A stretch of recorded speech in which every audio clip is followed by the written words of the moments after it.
Yo, yo. What's up, everybody? What's up? What's up, man? We are live. We are live, man, and I am starting this out on a good heavyweight scrap between Peril and Faust on Showtime. Championship boxing, man. It feels good to be back here. I'll wait for a few more people to join us before I really start getting it going on this commentary tonight.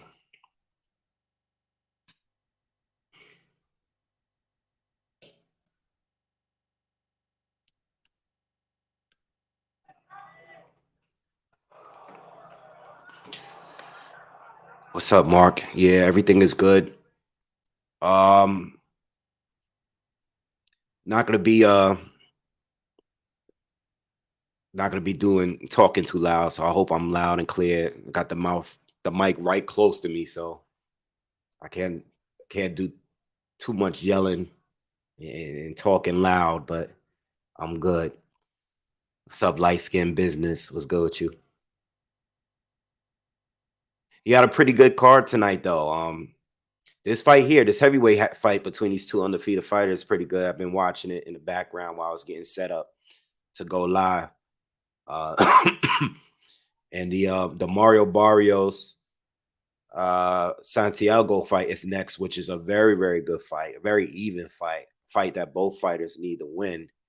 And then we got the main event between the Shocky Foster and Ray Vargas, which is another very, very close fight.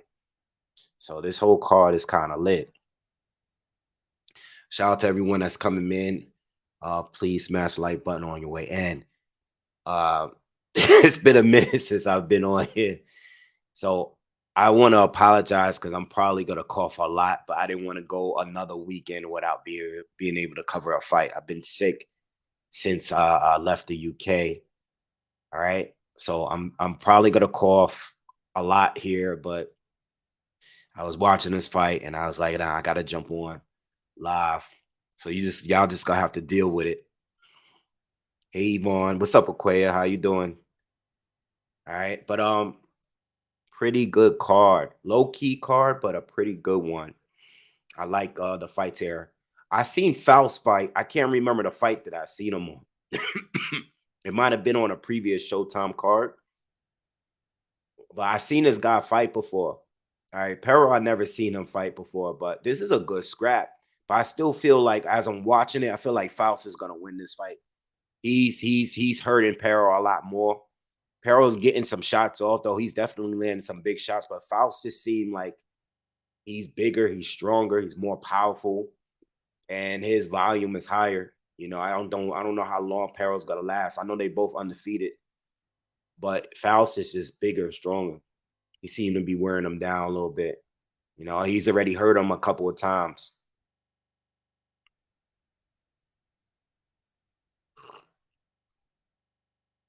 What's good, Monroe? What's good with you? Yeah, so let's talk of these fights that's gonna come up on the card. I'm leaning towards Mario Barrios to win that fight. I'm leaning towards him to win. Um, but but I'm expecting it to go the full 12. But I'm leaning towards Mario Barrios. Again, anyone that's coming in, I apologize for the coughing, the amount of coughing that I'm gonna do. All right. I was very, very sick. I'm feeling much better now, but I just haven't got rid of the cough yet. All right. So I apologize. But I'm expecting Mario Barrios to win this fight on the cards. And for the final fight, they both getting it in. We're halfway through the fifth round here. For the final fight, I'm really not sure because I think Ashaki Foster has what it takes to pull it off. You know, he's very versatile. He's very, you know, he's he's got quick hands. He has some pop. Um, you know, and he's excuse me, god damn. I didn't think I would be coughing this bad. It's probably because of all the talking I'm doing. What was I saying? You know, he's been at the weight. So I'm expecting it should be a good fight. You know, it should be a good scrap. Ray, he's coming up. It's gonna be his first fight at 130, and I just don't know. Like I feel like Ray. I think that Foster fight is a tougher fight than Maxio.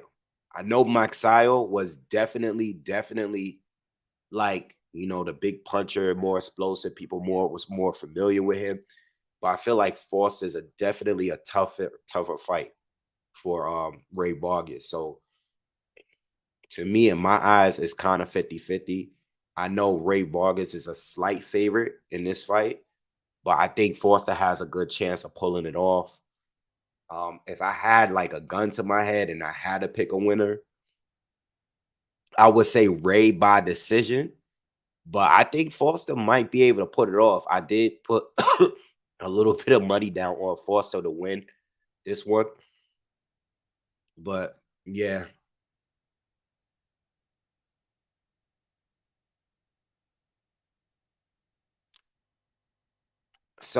comes in with some real angry energy, and I gotta get you out of here. We don't got time for all that. What's up, Capadonna? My road to great. I agree. Shakur said Foster was the best boxer at 130. Yeah, I think I put a little bit money on Foster just because he was the underdog. I like Foster's like chances better than Maxio. Right? I remember, I think I did cover that fight live. I remember the Maxio fight, and a lot of people was picking Maxio because they was more familiar with him. He had to win against Gary Russell Jr. But I knew Messiah didn't have the boxing ability to really beat Vargas without knocking him out. Foster, I think, has the boxing ability, and he's a true 130 pounder, you know. But Ray, he's still tall. He's still tall. His volume is up. He boxes well, good. He boxes well too. He has quick hands too. He put the punches together good. It's a real 50-50 to me, in my opinion. You know, Ralph says Mag is one dimensional. Absolutely. Absolutely.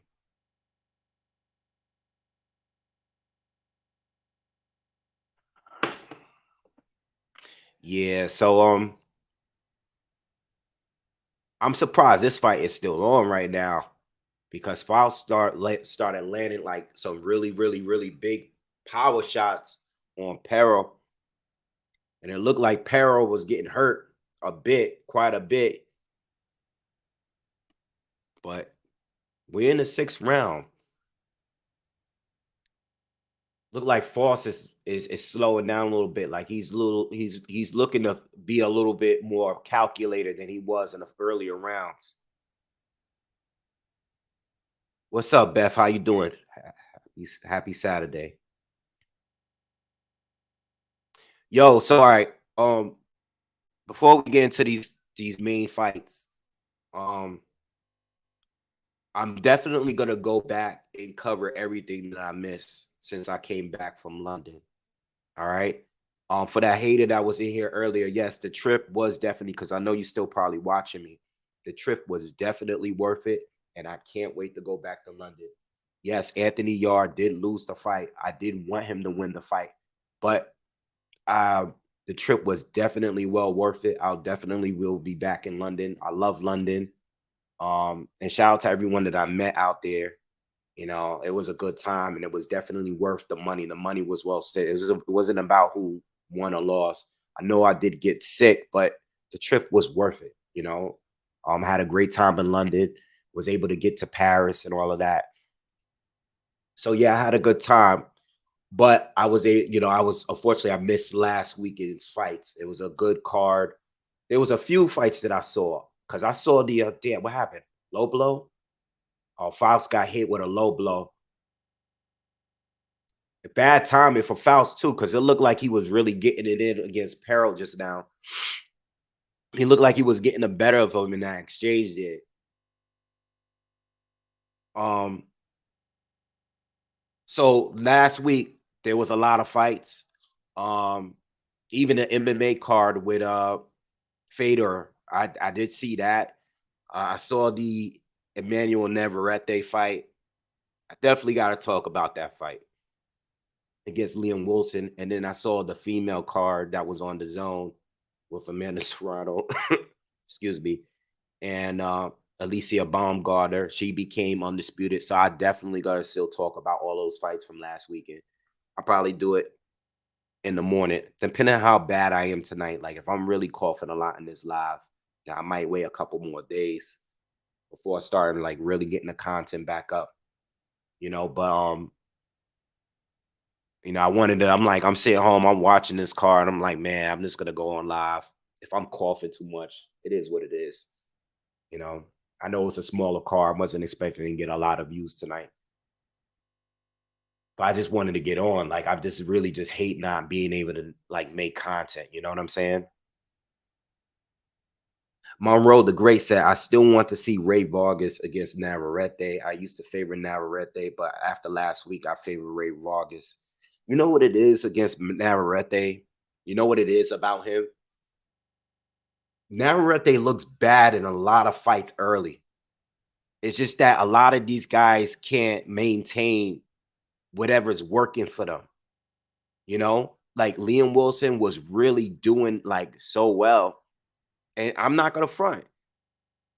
I seen his fights. I did do some film studying because I was planning on doing a breakdown, but I was really sick last week. So I just could not go on live. I actually recorded a video and I was like coughing all over the place. Liam Williams, I knew had a little bit of pop because I saw that fight that he lost and he ran it back with the guy and knocked him out early. So I was like, looking at his record, not many pro fights, not much experience, but he has some pop. He can box a little bit, but I wasn't expecting him to beat Navarrete. So when the fight went down and he was able to hurt and drop Navarrete, I wasn't that surprised. Matter of fact, that might have been the best fight of the year so far. When if I really think about it, I was watching the fight.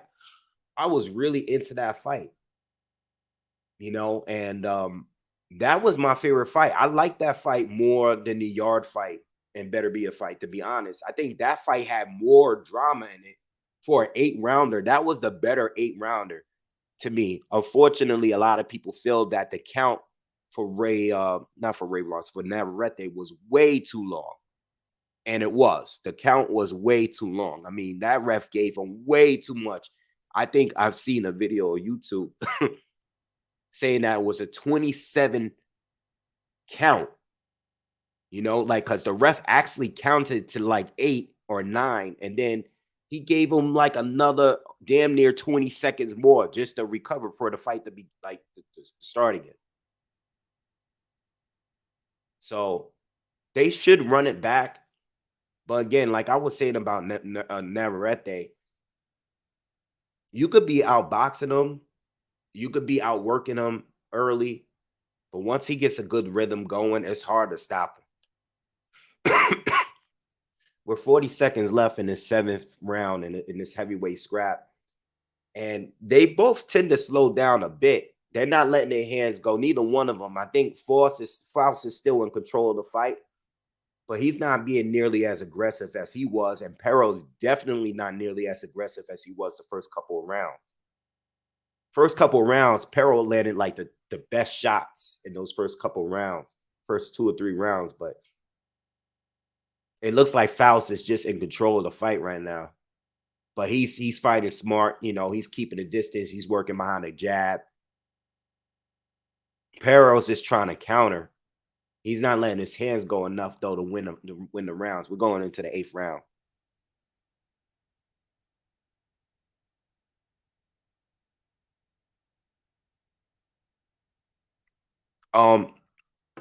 Yeah, so at 130, Oscar Valdez is going to get the fight because that was a fight that was supposed to happen. And I was thinking about it, and I'll say this, or I'll probably make another separate video on this. It was probably really better off for Valdez to be. I know he got some kind of injury or something, But it was probably better off for Valdez to go straight into the fight instead of Wilson taking the fight and exposing Navarrete a little bit. Because the win would have made much more for Valdez. And I know we can't look at it that way, but if Navarrete didn't have that fight against Wilson, and Valdez was still coming off of this loss against Shakur, and then, all the drama. I mean, because look, Valdez Valdez have went through from being one of boxing's most loved to most hated, like overnight. Beating Burchell and then having that, testing positive for the T, and then having that disputable win against what's his name, the Brazilian fighter, Conceição, and then losing to Shakur. And then, like, everybody kind of turned against him. If he had that fight with Navarrete, I think he would have beaten Navarrete that night. I think he would have beaten Navarrete that night. But that's me saying that after the fight. Going into the fight, I don't know. Navarrete's been busy, won titles in 2 different divisions. Has his flaws, but he's looked like he's unstoppable. Looks like a machine. This recent fight with Liam Wilson, he looked really, really vulnerable, But he still came back and outworked him, and that's the problem. If you can't stop that dude, you just got to expect him to come back at some point. And once he starts going, it's hard to stop him, Valdez is different, though. Valdez, if he hurts you, it's different. If he catch you with that hook that Wilson caught him with, he's going to put you away, and he's a little bit smarter. He's not going to punch himself out. He's going to wait to land. He's going to be a little bit more patient and wait for the right shot. He don't have to chase down. It's not like the Conceição fight. It's not going to be like that fight. He don't have to chase down Navarrete. Navarrete is going to be coming at him. Oh, what happened here? Hold on. Oh, Faust is hurt. Oh, damn it. I missed. Yo, I looked down for 1 second. The fight is over. Oh, man. Faust was winning the fight, too. Perro stopped him. Yo, I looked down for 1 second, and this dude it was over.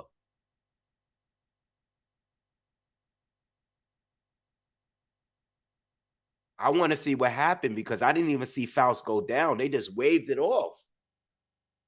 I just see them in the corner. Damn, I looked down for 1 second, man. I looked down at the comments, and that it was over. And Faust was winning.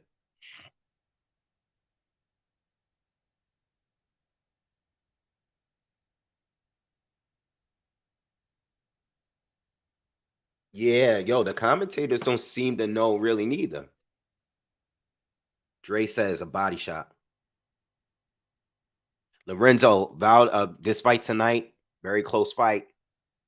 I'm expecting it to go to a decision, but I think it's a really, really, really a real 50-50 fight. This is going to be Ray Vargas' toughest fight, in my opinion. You know what I'm saying? I want them to show the replay. I'm not sure, Lorenzo. I'm not sure. I did put a little bit of money down on Foster, though, just because he was a slight underdog. But I don't know. I'm not sure, man. Should be a good fight, though. Foster is fast. He's a true 130-pounder. Ray Vargas, we've seen him hurt before. Foster's lost, but they were kind of early in his career. All right, they're showing a replay right now. Oh, it was right to the body. Yeah, it was a right to the body. And then he threw another left and a right up top. I don't even think the referee knew what was going on. It was one of those situations where Faust got hit to the body and he kind of walked it off. And he didn't completely turn around, but he turned away from Pero, yeah, that right hand to the body hurt him bad. And he just put his head down and started like wincing in agony, like, oh, like, and then Peril just kept punching him. And Faust wasn't defending himself. It's not a bad stoppage at all. He's not defending himself. He's just taking the hits. Yeah. Yeah. Yo, your commentary's on point. Faust just kept taking the punches to the head. He was so hurt to the body. He didn't even get hit. He didn't even get Peril hit him like 3 or 4 more times to the head. And this guy just ate the punches. He's hurt to the body though. Even after it was waved off. I think the ref thought about making a count, but Faust was just in too much pain, man. He didn't look like he wanted to continue. D, thank you for the donation, man. Appreciate it. Dre said he's been investing down there to the body. The good stoppage for Pero because I think he was down on the rounds. He wasn't I was saying he wasn't nearly as active.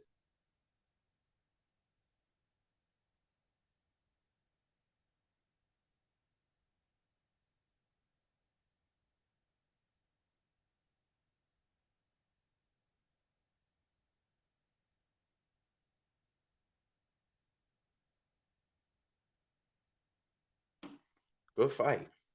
That was a nice little scrap to start it out with. Yeah, this fight between Vargas and Foster is tough. Really, really, really tough to call. I think with Oshaki, I've seen him fight, but I would need to like really, really do like a full film study on this guy to be sure, like to find weaknesses for him. You know what I'm saying? But he's very versatile. He can switch. He's quick. He has solid power. Solid power. He's not a power puncher, but I don't know. Ray is definitely more accomplished though, more experienced. Like I said earlier, if I had that, like, yo, if I had a gun to my head and somebody said pick a winner, I would probably say Ray Vargas just because I know what he can do. Like, you know what I'm saying? Like, I know more of him. But I put my money on Foster just because I just wanted to jump on the I do think it's a 50-50 fight. And I wanted to jump on him being, that slight underdog. Yeah. PJ says took his ribs. Yep. Absolutely. So what's up, Smooth Will? What's up, Pocket? One foot out the door says the fights weren't even excuse me. The fights weren't even available tonight. There's no Showtime in Canada. Damn. Just the UFC.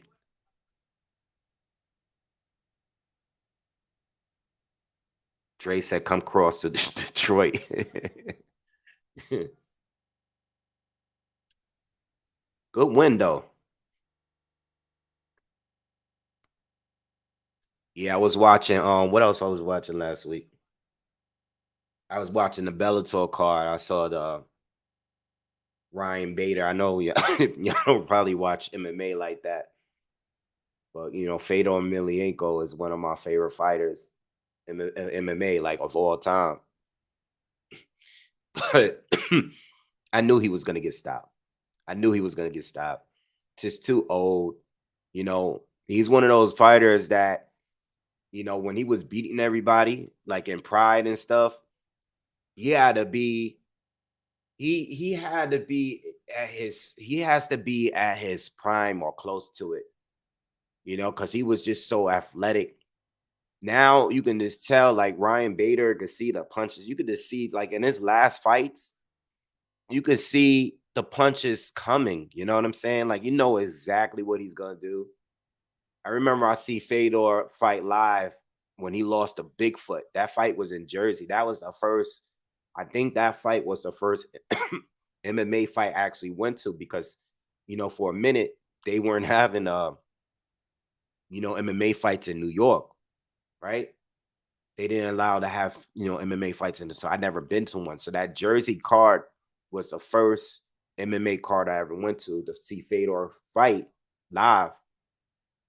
And he lost that fight, man. I was tight, you know.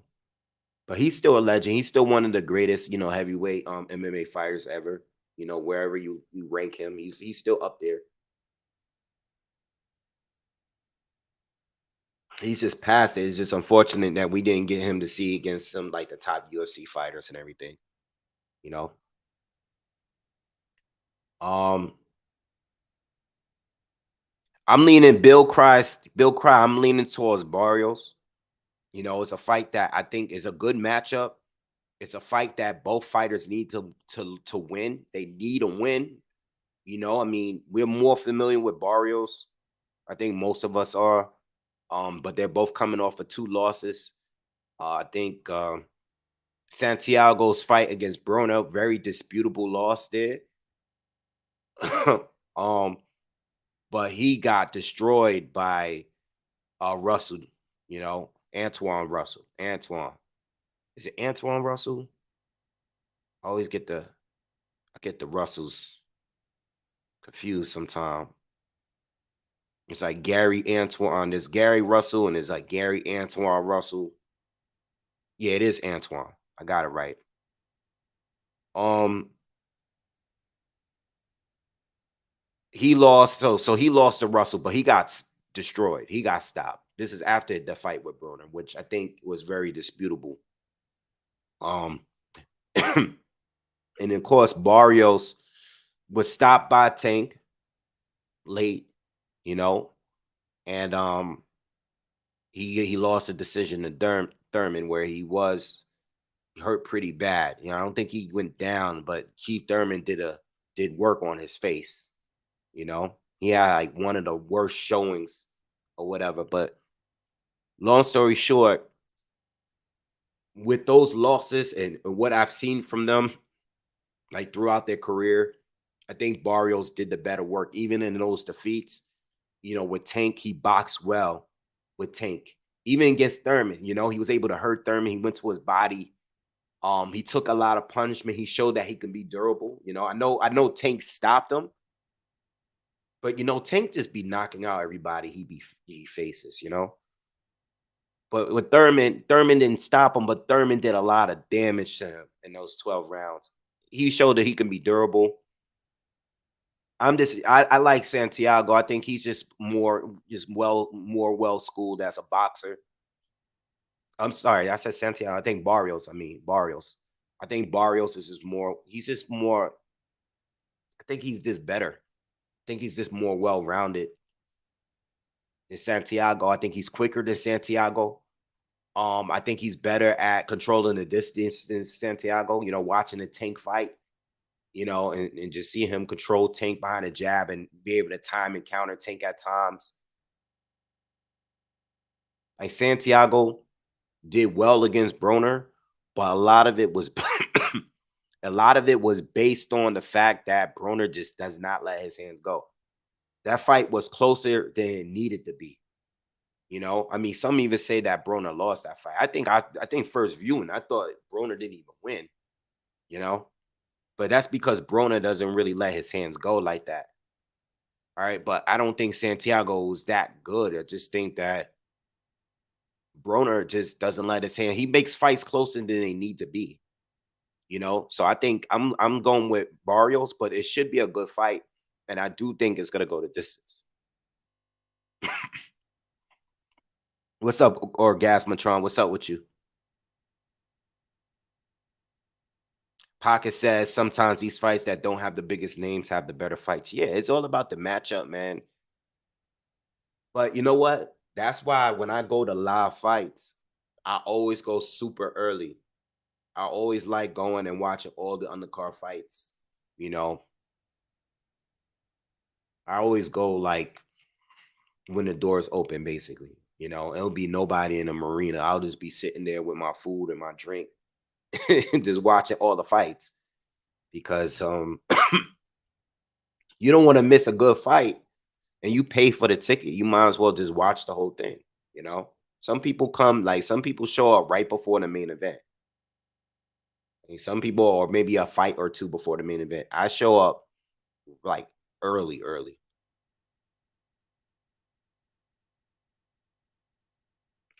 Monroe the Great asks, if Boxingwave, if you can only see one of these fights this year, which would it be? Tank versus Ryan, Fulton versus Inoue, or Benavides against Plant?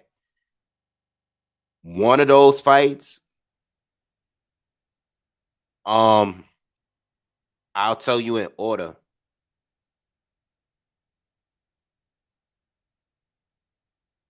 One will be Fulton and Inoue. That'll be my absolute. Like, if you tell me right now that I can only see one and I got tickets for you and I only could pick one, I would say Fulton and Inoue. Second one is Benavides against Plant. I've been wanting to see that fight. I've been wanting to see that fight since before Canelo moved up. I've been talking about that fight for a minute. So I really want to see that fight too. I just don't want to see it more than Fulton and Inoue. Fulton and Inoue is like, it's up there. It's one of the highest, like it might be in my top 5 most like desired fights right now. It might be like my number 5 most desired fight. I got to do an updated video because I haven't done that in like a year where I just talk about like all the fights that I want to see for the year. But that's like got to be like in my top 5 somewhere. Tank versus Ryan, I want to see the fight, but I don't care like that for some reason. It don't mean nothing to me. You know, I don't know why. I'm not hating. It doesn't mean nothing for me. Like I want to see Tank against like Devin or Shakur or Lomachenko or something like that. You know, I want to see that fight. Like that fight, I would think about going to or something. Ryan is cool. I want to see it, but I'm like, if it don't happen, and I still don't think it will, but if it don't happen, I ain't gonna care like that. I don't care like that.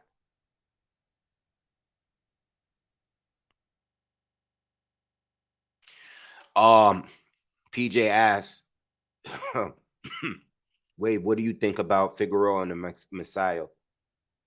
Um, I think Figueroa might stop him. All right, without doing any film study or anything like that.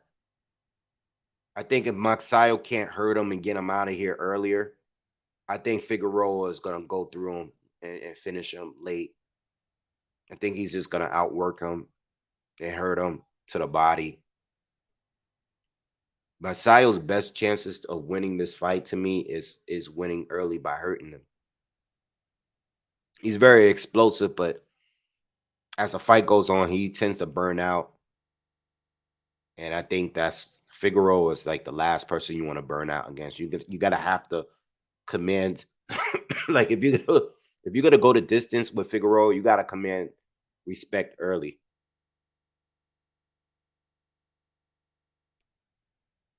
Nah, I'm not covering the Super Bowl, bro. I would never like cover football. I'm a very casual football fan these days. I'm not like how I used to be when I grew up. I was way more into other sports when I was growing up, like, or at least into like the earlier 2000s. Like, I'm a very casual football fan now since like 2010, 2012 ish. Very, very casual now.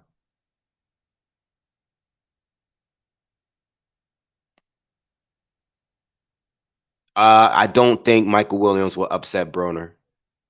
I've seen him fight. Um, I'm expecting Broner to win and be able to stop him.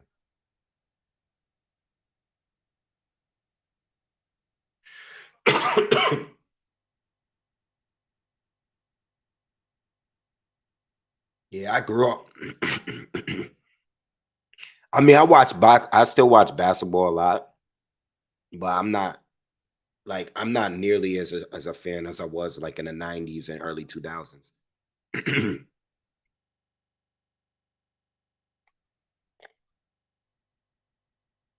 All right, this fight is about to get started. Give me 2 seconds right before this fight starts. Just heat this up.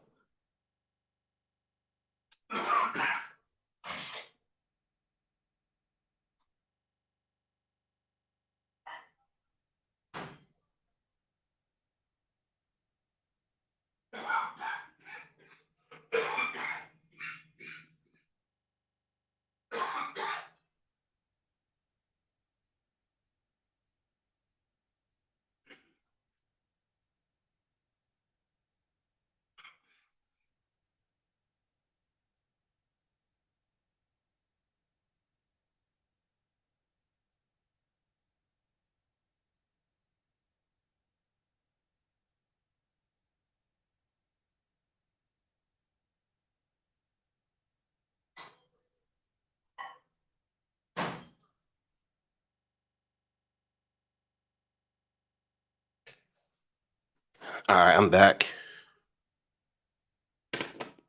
Yo, so is there anybody here in the chat that think Mario Barrios or Santiago is gonna win this one? Is there anyone? I see a couple of y'all like leave comments.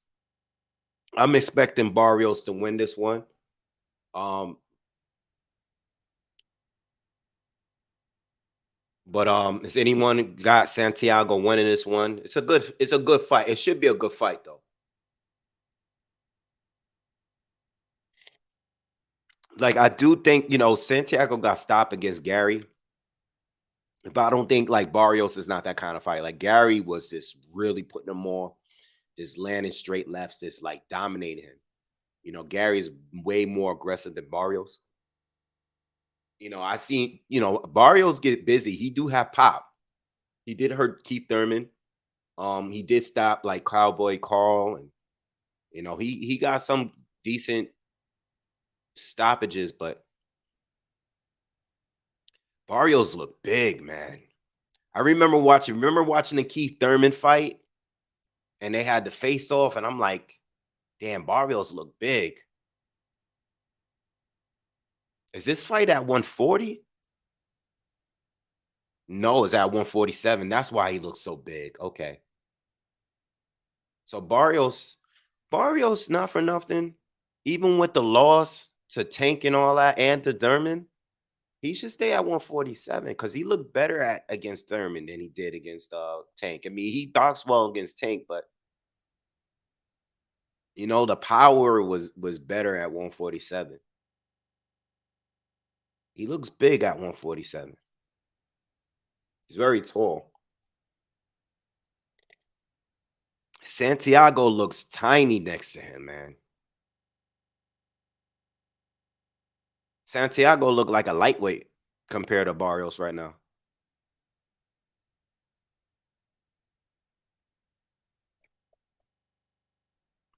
And Barrios is not, he's stalking Santiago. He's making Santiago fight on the back foot. Nice combination from Barrios, Lance. Halfway through the first round so far.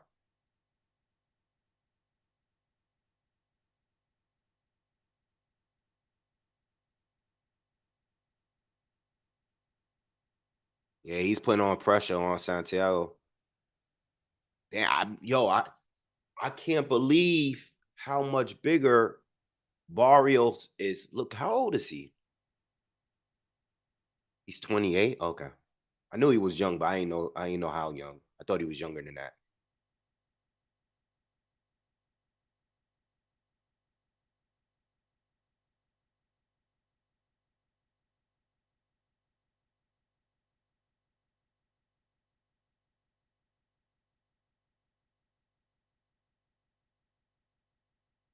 Yeah.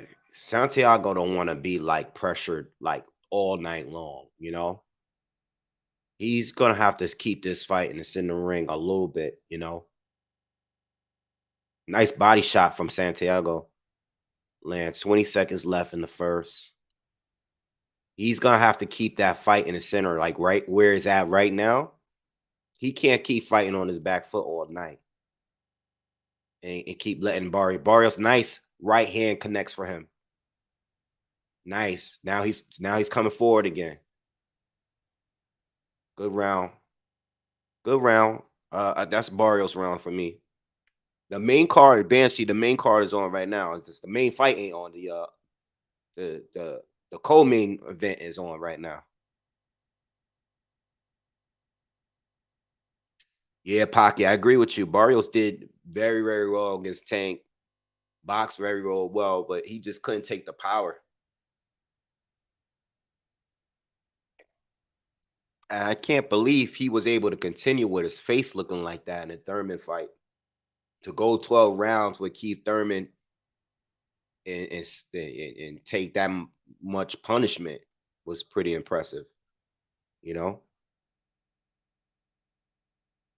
Eric says Barrios wins. Santiago won versus Broner, though. Yeah, I agree with you. Very disputable win for Broner. He has a few of them, though. All right, round two. I gave the first to Barrios, but it was a good round. Santiago starts out very aggressive. He comes in, lands a left to the body, ties up. Like I said, for Barrios, I mean, for Santiago to have any kind of chance in this fight, he's gonna have to just keep it in the center of the ring, man. He can't keep fighting on his back foot all night long.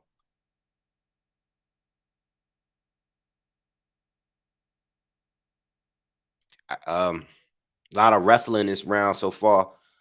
I don't think I remember either one of these guys having a real big inside game. You know, I mean, most of this fight should just be how it is right now. Like I said earlier on the live, I think Barrios is way better at like fighting from the distance and controlling the range. You know what I'm saying? He has a really good jab. He has quicker hands, in my opinion, and he's also bigger than him. And he's putting the combinations together a little better too. Santiago's done some work to the body though. He got to get off the ropes like this, man. He's getting like pressured heavy. He got to get up out of there. He's gonna have to do something. He can't keep allowing that to happen all fight long. This is a 10 rounder, by the way, y'all. I don't know if this fight means anything. It's a WBC like Continental America's welter. Some one of those baby WBC belts is on the line. Hopefully the winner is like not number one. Like, you know what I'm saying? Like, hope the winner ain't the man though for Errol Spence or something crazy. Yo, I wouldn't be surprised like if the winner was like the final eliminator opponent for like Jerron Ennis or something crazy. The way the WBC been moving lately. What's good, young Hollywood?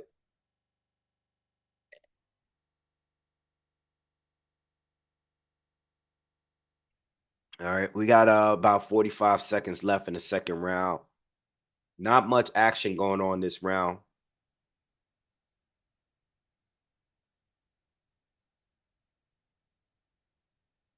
Yeah, Santana's having a better round because he's been able to smother a lot of offense. Ooh, nice jab landed by Barrios. He's been smothering a lot of offense from Barrios this round.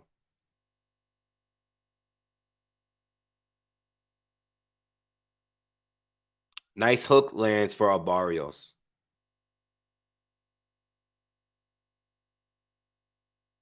Barrios landed a nice couple of shots in his last 30 seconds or so, but I think Santiago was winning the round before that. Excuse me. Lorenzo says, wish we could get a Shakur versus Tank fight. I got Shakur by UD. Yeah, I mean, that's a dangerous pick.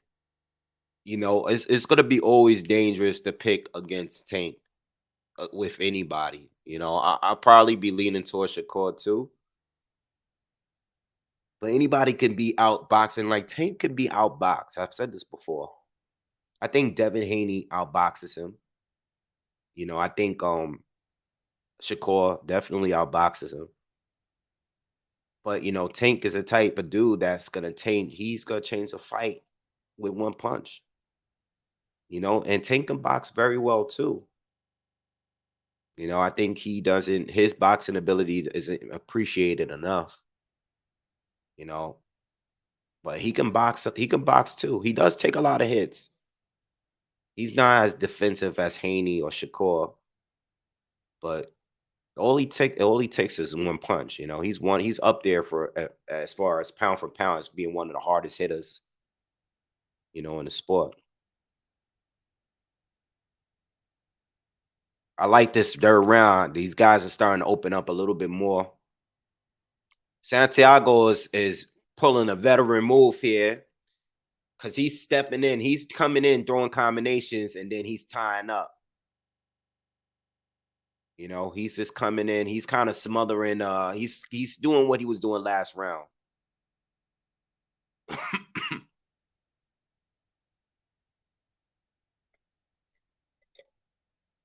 Nice right hand from Barrios lands, and Santiago's bleeding from his nose now.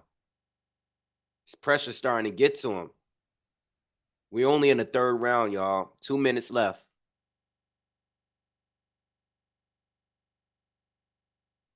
Yeah, he's bleeding a lot from his nose. Oh, big left hook from Barrios. Barrios is starting to really put the power down now. The way this is looking, I don't know. I was expecting it to be a distance fight, but you know, Barrios is coming in. He's fighting like a puncher here, and he's much bigger than Santiago. This is not at 140. They both were at 140, but this is not at 140, y'all. This is at welterweight. Yeah, Marios is starting to really bully him now, walking him down. Just over a minute left in the third round. Nice jab lands for Barrios to the body. Oh, Barrios is starting to open up now. He has Santiago in the corner hurt. Santiago's forced to hold. Barrios looked like he was getting ready to stop him there. 50 seconds left. A lot of time left, man. A lot of time left in this fight. And Barrios is putting in some good work here.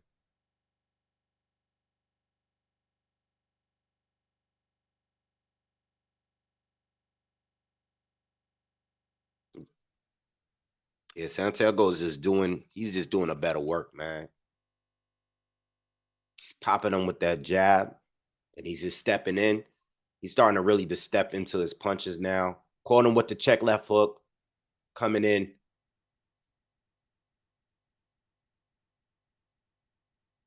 Yeah, Santiago ain't no real welter. You might have, left hook to the body and right cross lands for Barrios flush.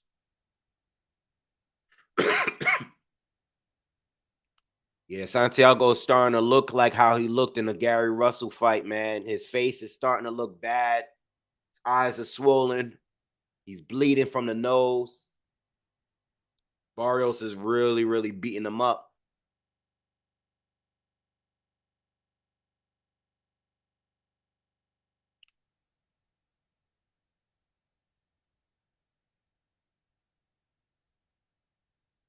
Lorenzo says that he thinks Shakur is the only one that can be perfect for 12 rounds against Tank with his time and the distance. Yeah, I agree. That's why I would lean towards Shakur. I would trust him to be responsible. You know, he doesn't take many chances, especially in a fight where he, feels that there's the danger there. He's not going to take many risks there. Devin, believe it or not, people say what they want about him not having the biggest power and all that. Some people say he's boring. Devin is more willing to take risks in a fight than Shakur, in my opinion. Shakur does it, but Shakur got to be in so much control in a fight, before he starts being a bully. Whereas Devin's more willing to sit in the pocket with fighters, and he's more willing to be in position to get hit. He's not as defensively gifted as Shakur. And that's what makes me feel like Tank might catch Devin if they were to fight. But if it were to go to distance, I would expect Devin to beat Tank on points.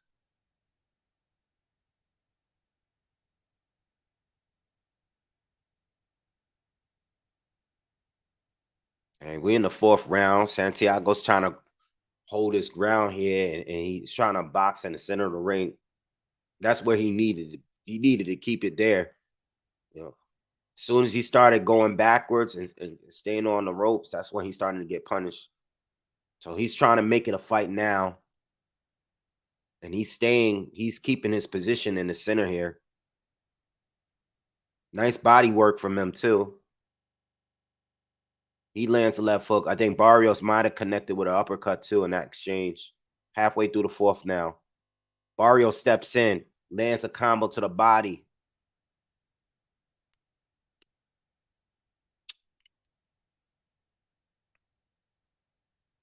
I'm still leaning towards Benavidez in that fight against Plant. I'm still leaning towards Benavidez. You know, I haven't done any film study. It's just the way I've always seen the fight.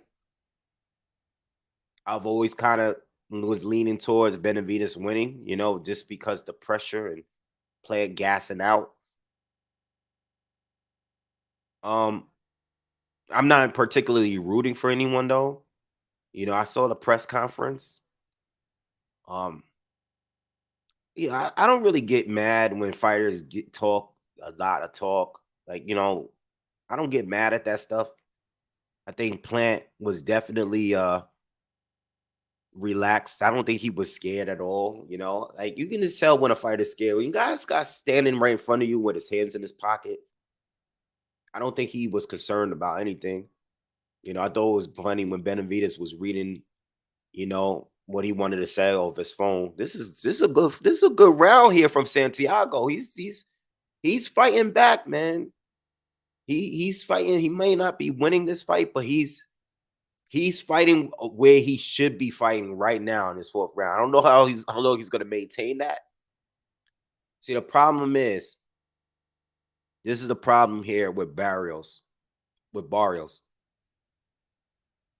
He's allowing Santiago to smother him. You know, Santiago's getting off. He'll throw a combination, and then he'll step in and start tying up. He'll hit, hold. And Barrios hasn't really quite like figured that out yet. You know, he's pulling, like I said in the second round, because he was doing it in the second round. He's pulling the veteran survival tricks and tactics to stay in this fight. You know, like he's not fighting him straight up. He's not hurting Mario. Like they showing his corner right now. He looks fine. He doesn't look bruised up or anything like that. Barrios look fine. But Santiago has found a way to smother his offense at least in two of these rounds.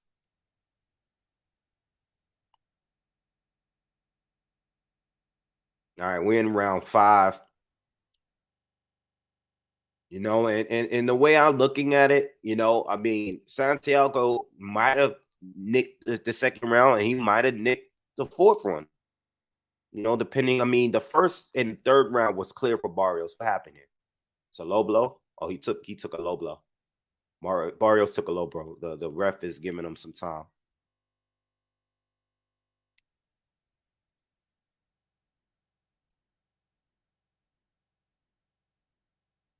All right, let's go. Santiago is coming in more aggressive, going to the body still, and tying up. And and then Santiago, I mean, I'm sorry, Barrios hasn't really. It's screwing up his offense. It's taking his momentum he had away. It's not like now they're doing like a lot of tying up, roughhousing. It's becoming a fight. Ref is warning Santiago though to stop it. It's not a clean boxing match right now. But it's working towards Santiago's favor because it's keeping him in the fight. I feel like there's gonna be a head clash though, the way they fighting right now.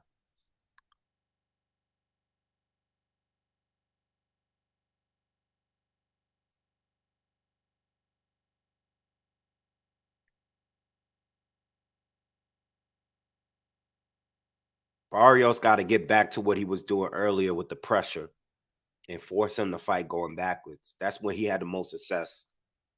He has to go back. We're halfway through the fifth. If you're just joining us, we're halfway through. Please smash that like button if you haven't already.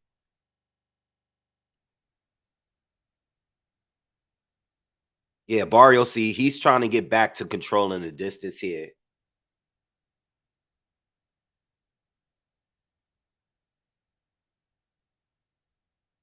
Yeah, nice jab. He's going back to, that 1-2.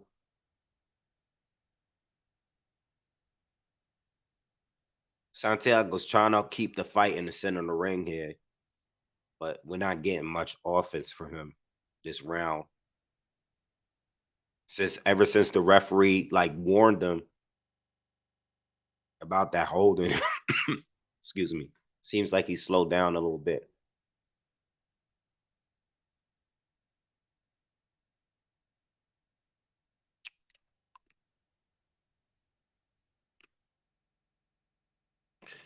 This cough drop is it's helping me out here.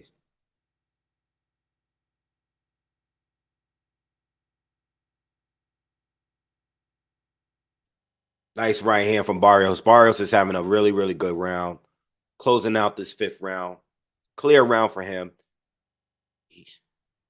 Santiago was forced to hold, step in and hold for a second. He's having a good round.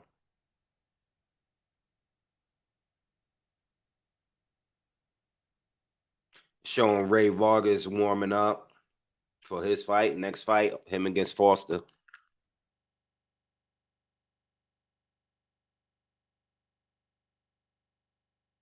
Is Josh Taylor versus Tia Lopez a London fight? I have no idea. I don't even know if that's been confirmed. I heard that they were in talks, you know, um, but I don't know if it's been confirmed. Good fight though. You mean the whole Jack Catterall situation? I mean, it was a waste of time. We went a whole year to get a rematch that we're not getting. But I mean, if Teofimo Lopez is gonna fight Josh Taylor, I'm not complaining. That's a good fight.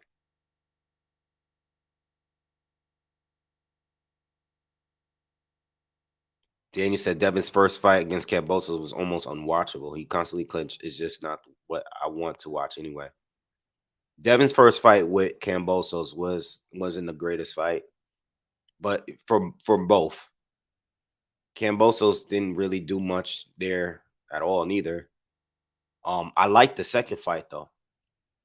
I did really like the second fight. I thought the second fight was very good. I think both of them stepped it up. It's just that Devin stepped it up even more. But Kambosos, you can tell, he was very awkward. Oh, big right hand from Barrios. He's all over Santiago. Santiago, and we in the beginning, it's very early in the sixth round, and Barrios is trying to get Santiago out of here. He's got him back on the ropes, landing another right hand, and Santiago is forced to hold. Santiago is looking up at the clock. He's got a lot of time, bro. 2 minutes left in the sixth round. See if Barrios punched himself out there. He definitely let his hands go, trying to get a stoppage. Another right hand connects for Barrios. Santiago looks hurt, man. Another left hook lands for Barrios, and a left to the body. Jab lands a jab. Oh, right hand. Santiago's in trouble, y'all. I don't know if he's gonna make it. He's tying up now. He's trying to tie up. He's gonna have to do something. Another left hand lands for Barrios.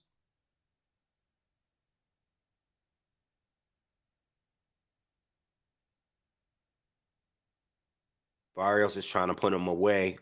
A minute left in the sixth. He's got to be a little tired too. He's got to be a little gassed from trying to get him out of here. He's landed a lot of shots here in this round, the sixth round. 50 seconds left.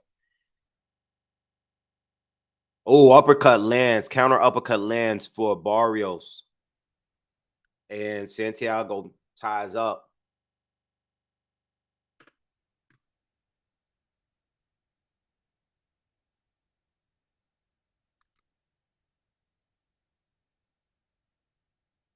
Nice jab from great jab from Barrios. Has Santiago back on the ropes again, trying to put him away. Santiago lunges in, tries to tie up.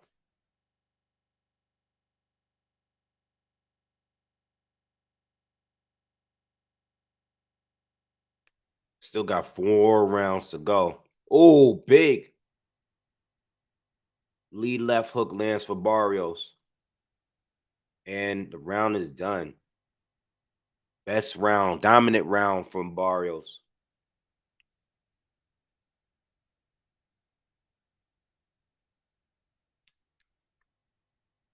Young Hollywood asks, you think Andre made a mistake not staying at 60?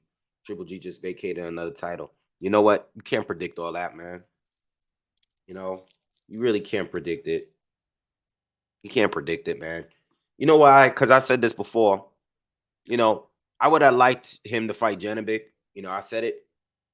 But if there was an opportunity, a window opportunity, which it was, um, to fight Canelo, you know, if you can vacate, well, not vacate, but if you can move up to 168 and fight for the title, the WBO title, and put yourself in a mandatory position against, you know, fight against Zach Parker and put yourself against a man to make yourself a mandatory for the fight with Canelo, then why not do it? Why not do it? But if that's the plan, you got to stick to the plan. Don't go up there, you know, and lose your title at 160 and not take the fight at 168 because now you don't have anything now. Oh, big right hand, the biggest punch that Barrios landed, big right hand, and Santiago is holding tight. He's holding on for dear life. He got hurt bad. He got rocked right. He's still in the fight though. We're in the 7th. He's still in the fight right now. He's taking a lot of punishment these last couple of rounds.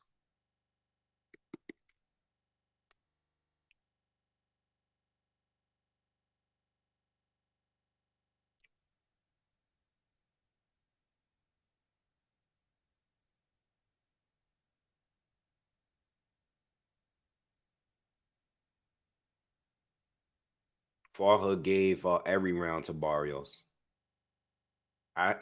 Another right hand connects. All right, we're just over halfway through the 7th round, and it's all Barrios again. Santiago is just trying to survive here. He hasn't really given us anything in the last, few rounds.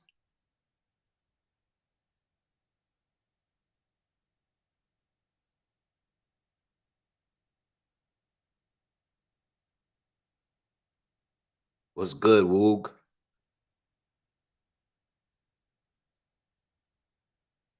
Yeah, he like I said with Andre, you know, if the plan is to move up to 168 to fight Zach Parker, him having that injury and then, you know, him bailing out of the fight because of that lousy purse bid, which I understand, but now you don't have anything. You know what I'm saying? What's good, Woog? Was good, bro? Now you got nothing. You know, now you're at 168. You don't have a title. No one is obligated to fight you. You know, no one's obligated to fight you. You know, so I don't know what happened. So I think, you know, if he stayed at 60 and for Janibek, if he had won against Janibek, I mean, he still wasn't going to unify because nobody's unifying at 160. Nobody's doing anything at 160. It's literally the worst. 160 is like the worst division in boxing right now. It is. It's sad to say it because it's such a legendary division, but it's literally like my least favorite division right now.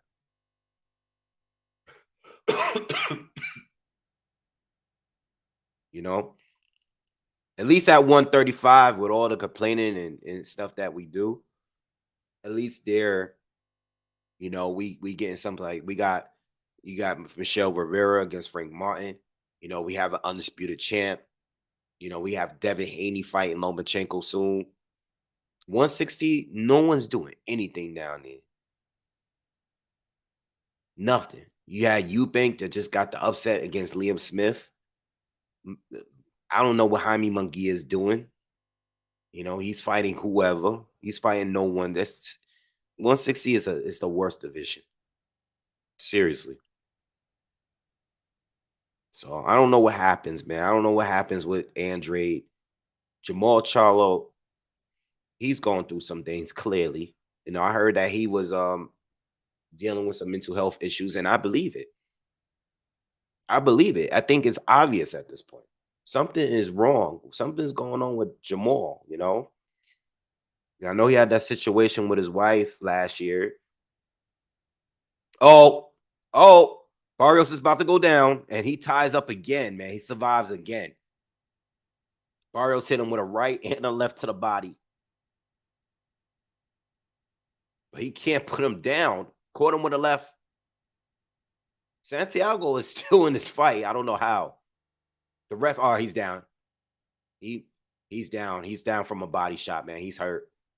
The ref is giving him a count, though. He's just walking. He's bleeding. He's bleeding from the eye, too. He got a cut over his eye, his right eye. Barrios got to stop him. Barrios got to stop him here. Let's stop this here. Let's get this stoppage in here. Looks like this is over, y'all. Santiago's trying to hold on. Ref is going to stop this at some point. We are halfway through the eighth. A lot of time left. Barrios got to get it in. He's just too big. He's too strong. He's better. Come on, ref. Jump this. We don't need it. Oh, no. Jump in, ref. Come on, ref. Jump in. Yeah. Oh, they throwing the towel? Yeah, they throwing the towel. Yeah, that's enough. He took enough.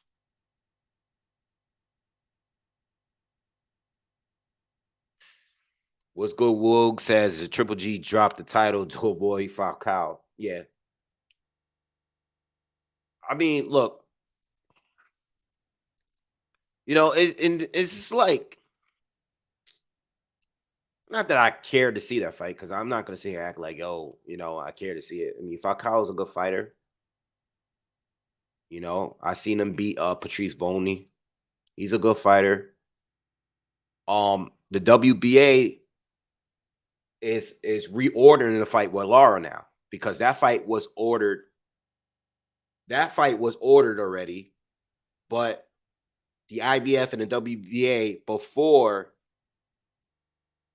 said that we're we'll make the IBF strap the priority, and they was gonna put Lara on the back seat in order for the mandatories. So Falcao was gonna be the mandatory first, and then it was gonna be Lara. So Triple G had the Canelo fight. The WBA stepped back, said, okay, Falcao is going to be a mandatory. You take that fight. Now that he vacated the title, now they're reordering the Lara fight. What is Triple G at this point? What does he do at this point? Well, I was thinking about it the other day, because I haven't been making any content, but I wanted to talk about this. What is Triple G at this point? What is the goal? What is he trying to do here? What is Triple G? Like, Canelo's done. That's done. What is he trying to do here? I mean, I think the most realistic fight that they would probably want with a name would probably be Jaime Munguia. Jaime Munguia, I guess Golden Boy somewhat wants that fight. I don't know. I can't predict what Golden Boy wants with Munguia, because the way they match make him, it's very hard to tell where are they looking for the perfect. They make me feel like they're waiting for the perfect opportunity for Munguia to fight a dangerous fighter. Like, I feel like they're confident against Triple G because he's older, but they're not all the way confident. Something like made me feel like they were ready to put Munguia in there with Triple G, but maybe those last 4 rounds in the Canelo trilogy might have scared them a little bit. Like, I don't know. Maybe Triple G, like, I think they want to be so sure that Munguia can win the fight, that they're not willing to put him in there with anybody that might beat him. And I think that's ridiculous, because I'm not one of these guys. I know how fans are. maybe I'm speaking for myself. If Munguia takes an L at some point, it's not the biggest deal, you know. But they're just putting him in there with people that we know he's gonna beat every single time. We're getting tired of that, you know. So Triple G against Laura, I got videos up here that are 9, 10 years old on that fight. You know, but if that's the fight it's gonna be, make the fight. Let's get something, you know. But I think Triple G should at least, you know, even though he has star power, he doesn't really have anything to prove. He should keep hold on to at least one of those belts. So if he doesn't take the Falco, well, he's not gonna take the Falcao fight. Take the Lara fight. You know what? Make the fight. You know, at least it's a fight that people wanted to see at some point. You know, but if you're not gonna fight Munguia, you know, if you're not gonna unify with Charlo, which is definitely not gonna happen. Andre has already moved up, so that's done. I don't know what's going on with Carlos Adames. I don't know what's going on, man. What's up, Maker? What's good with you? Thank you. What's up, Malik? Thank you, man. Appreciate you saying that, man. And you know, for everybody's coming sorry, I I know I haven't been here since I got back to the States. But I'm back, man. Dominique, what's up? Monroe, I don't even think that needs to be at a catch weight. Gia could easily go up to 168. That's nothing. You know, he could easily go up to 168 and fight Edgar Berlanga, you know. That'd be a good fight. That'd be a nice Puerto Rico against Mexican scrap. Puerto Rican against Mexican scrap. That'd be good.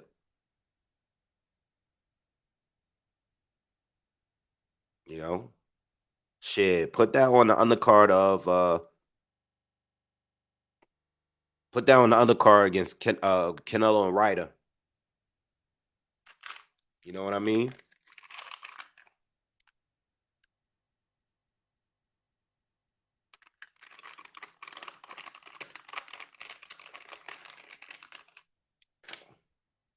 Um Matias against Prograde. It's a tough run. Matias look good. I'm still leaning towards Prograde though.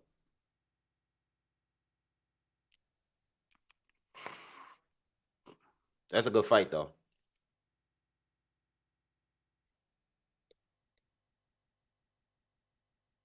Hold on, let me see what they say in the Barrios.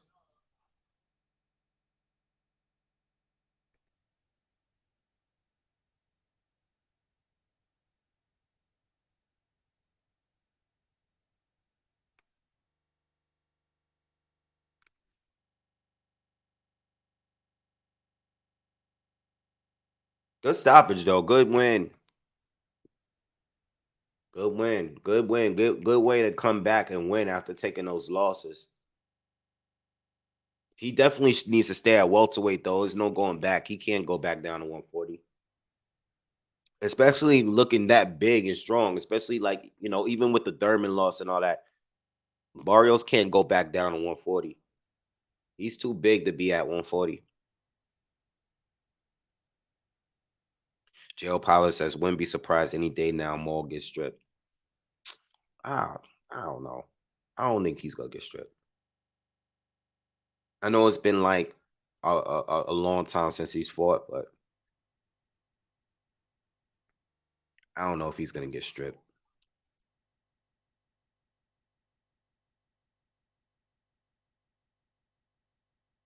Berlanga is from New York, not Puerto Rico, but Munguia is definitely from Mexico. Yeah, I hear what you're saying, but you gotta understand, like, he's not from Puerto Rico, but he has that backing. You know, they could sell it. They could sell it as that. Puerto Rican people, the Puerto Ricans that's even from out there, they still gonna support him. And the New York Ricans is gonna support him too. You know?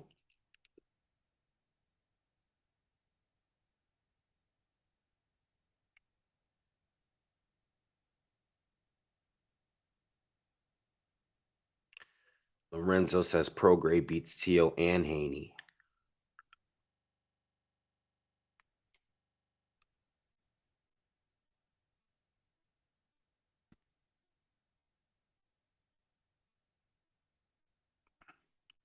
Okay.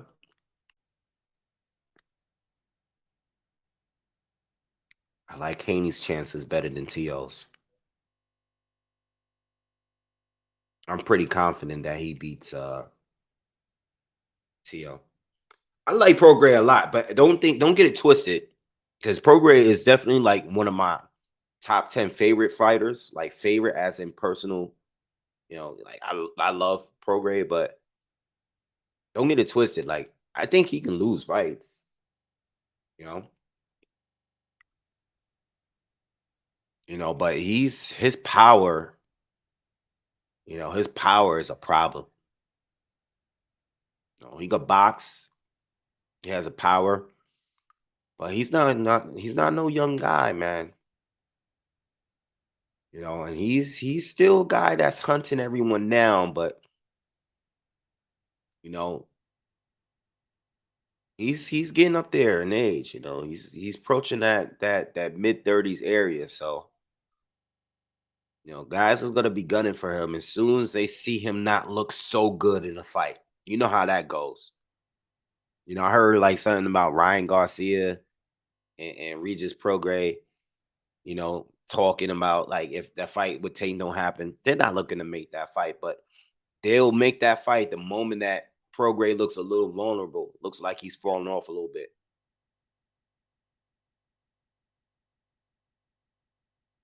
Now Haney's not moving up yet, not officially, not. Um, I think the only concern I have with Haney is, him looking drained as early as soon as his next fight. Because I know these guys want him to stay at. I know him and his pops. I know they're looking. They want to stay at 135 because of the amount of fights and options and opportunities that's there as far as money.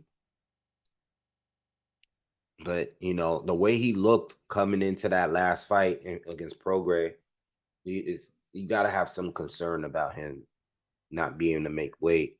You know, how long is he going to continue making weight? It's got to be some concern there.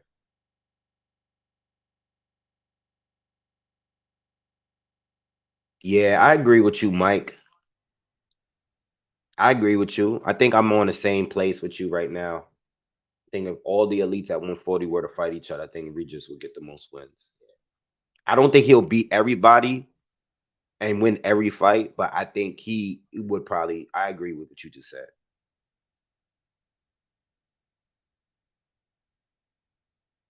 Munguia against Berlanga is a close fight. I actually believe that that's a close fight. It's not hard. I think Munguia has a chance of winning. But I think Berlanga has a chance of winning too. Like Berlanga, I like Belanga's chances of being Munguia than everybody else Munguia face. You know, even though he got flaws too, he's not that experienced. I mean, ever since he stopped knocking guys out, he hasn't looked that good. But that would be a good fight. I wouldn't be mad at that fight at all.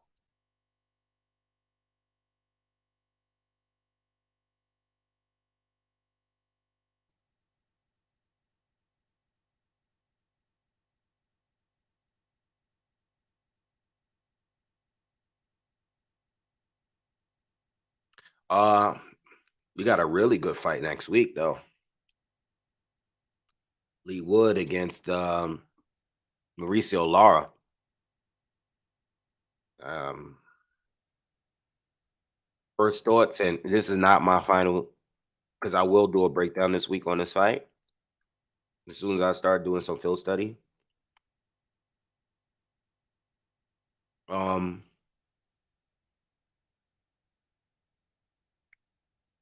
I'm leaning towards Mauricio Lara winning that fight. You know, I am definitely leaning towards him winning that fight. Um, but I'm not sleeping on Lee Wood. You know, after that fight against Michael Conlon, like last year, Mick Conlon, I'm not gonna sleep on him, but I'm definitely leaning towards Mauricio Lara winning that fight. I think he's different. I think he's a beast, and if he has you hurt, and if he starts like fast, like he normally do, if he starts fast, I told you guys too. And I know they said that they don't really want to fight each other, but I would have loved to see Navarrete against Mauricio Lara. That's the fight I wanted to see at 126. I think somebody said in here earlier that they wanted to see Ray Vargas against Navarrete. No, I wanted to see Lara against Navarrete. That was the fight right there for me at 126. That's the fight I wanted to see. Probably more than any other fight down there. Or see, the problem is Lee Wood, like he got it going, but Conlon had him. Conlon had him, had his number for a while. Once Conlon started slowing down, he started to get outboxed, then he started getting hurt, and then then eventually got stopped. But Lara is different though. He's different. He's durable. He punches. He's a real puncher. He's aggressive. And he's been up there. Like he's been, Mick Conlon really didn't get tested like that yet. I think, Lara beating Josh Warrington the way he did, like he's proven for real, you know. Or Line Offline says Navarrete Lara would be an absolute war. Absolutely. Absolutely. And I would pick Lara to win that too. You know why? Because the way Navarrete wins his fights, he starts slow, then he picks it up. You know? If you even look at the Eduardo Baez fight, right? Baez was winning. Baez was doing better. Baez was doing better than him. And Baez is not elite. He's not elite. He's good. He's solid. He's not elite though.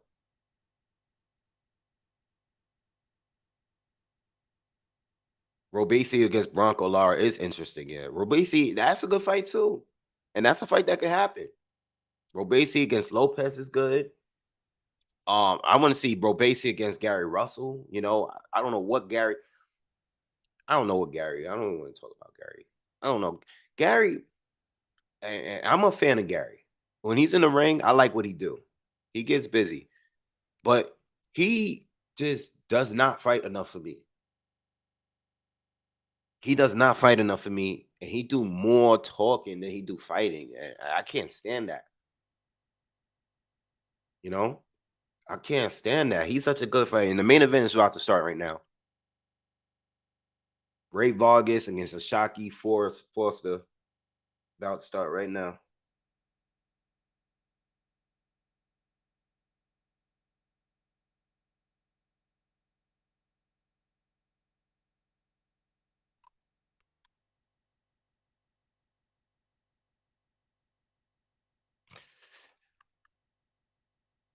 Yeah, he's inactive and he do too much talking. Like it's just every interview, he's always talking about people. He's talking about people in the weights above him. Like it's just like, bro, just like if you're not fighting nobody, if you don't got no fight scheduled, I don't care, yo. If the fight ain't signed, I don't care about who you calling out. You know, Gary's still at 126, but Gary, I don't know when he's coming back, man. He was fighting once a year for a long time. He just had the injury and he just got the surgery for it. All right, so Shaki's coming to the ring right now. He's doing his ring walk right now. So this will be a good fight. This will be a really good fight. There should be no complaints about this fight. It should be competitive. This will be a good fight, man. Good fight. I'm hoping it's a good fight. I think the styles of both of them is gonna make for a good fight. Monroe says he hates how fans are sleeping on Boots now that he since Karen. Yeah, I said this too after the fight, but that's how it works, bro. People are gonna only remember you from your last fight. It doesn't matter what makes sense and stuff. You can't really make sense out of it.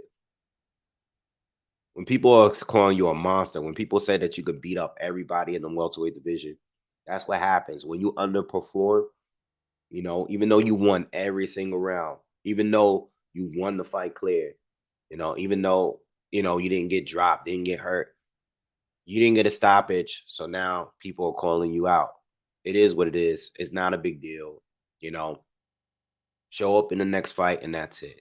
You know, I said it. I said, look, Karen, Corinne, he was a good mover.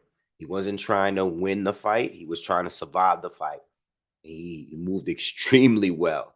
I mean, extremely well. I'm talking like Sandor Martin without wanting to not really willing to let his hands go. I mean, really, really slippery, moved extremely well. And now you're forced to try to chase him down. And I don't think Boots is that good at that. So in that sense, yeah, he might have got exposed a little bit because he didn't really know how to come forward and get this trap this guy. In that sense, yes, other people might have done it better. I think so. I think Virgil Ortiz might have done it better. But it doesn't mean that he's a better fighter. It just means that that particular style fighter was tough for Boots, and that's it. It is what it is. Take the criticism, move on, and that's it.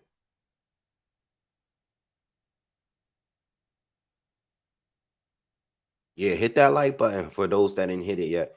Ray Vargas is doing his ring walk now. Good fight, man. Ray could be a little chinny though. A little chinny, I mean, again, this is his first fight at 130. And Shockey can crack. He ain't the biggest puncher, but he can box. He's quick too. If you guys weren't here earlier, I said I think this is possibly Ray Vargas' toughest fight in his career, in my opinion. In my opinion. I've been watching him for a minute, and I personally think that this might be the toughest scrap in his career to this point. Now I know Foster, he didn't fight the biggest names or anything like that, but if you've seen him fight, you'll know what I'm talking about.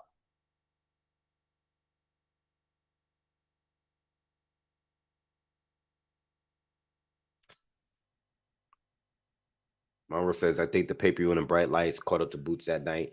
He was trying to be hard. Listen, it, I'm not even saying all that, bro. I don't even think it's all of that. I think he fought a fighter that was tough to get to, and he didn't get it done as far as stopping him. But he won every round. He won every round. Could some other fighters have done it better? Absolutely. We gonna just call it up what it is. We're gonna call it as it is. I don't think he should get. Some of the things that I've heard people say about him is a little wild, a little too far fetched. I've heard some crazy things about like not just content creators, but like just people on social media. But that's what happens. Bro, you can have a whole career of greatness. People are gonna remember from that. You're gonna remember you from that one that most recent fight you had. You know, just think, right? You got Julio Cesar Chavez Sr., right? Just imagine he did everything he did his whole career, right? And then we saw the Pernell Whitaker fight. Just imagine if that fight happened in the social media era.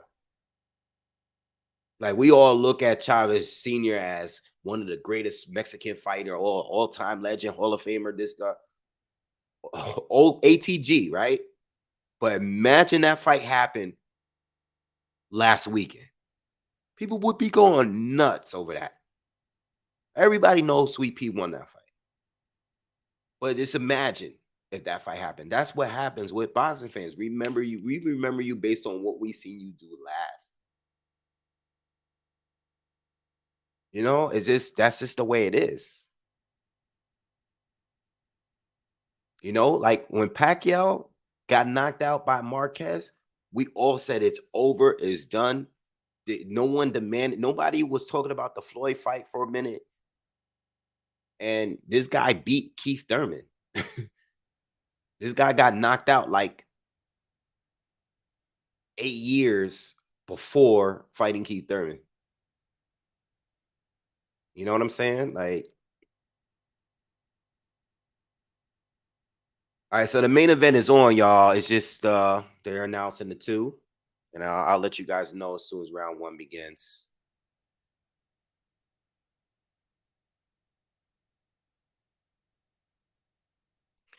I think the smart pick is to pick Ray Vargas. He's more experienced, two-time champion. I know it's his first fight at 130. I think the smart pick, the slight edge, is Ray Vargas by decision. You know, but I put money on Foster because I like his chances. I do think it's a 50-50. You know, I like his chances. He's a slight underdog.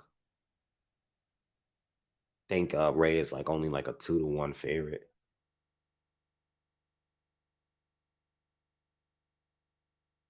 Close fight. It's a close one, man. I think Foster can pull it off.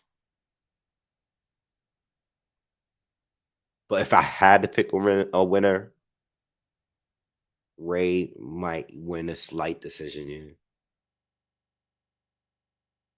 I said something on the lines of Vargas. This might be Vargas's toughest fight, but this is definitely Foster's toughest fight. Let me just make that clear too. This might be Vargas's toughest fight. But Vargas has definitely been in the ring with better fighters. It's just that he's at 130 now. Excuse me. He's at 130.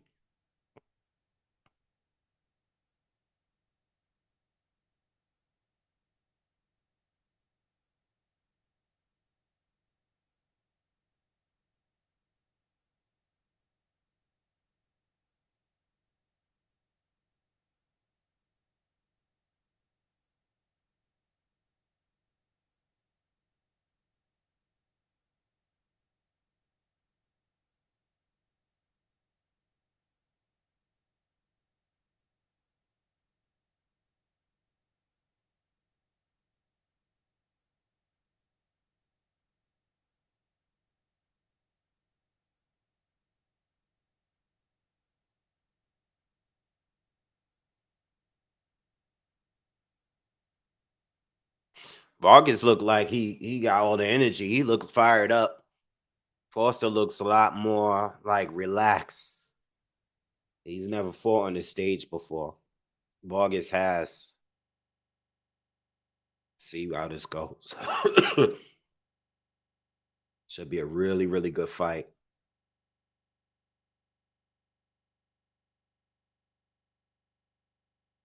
Should be a really, really good fight, y'all.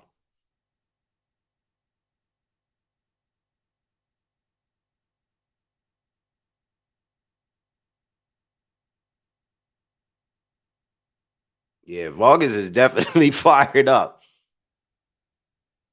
He's fired up. A lot of energy. To see if Foster calms that down.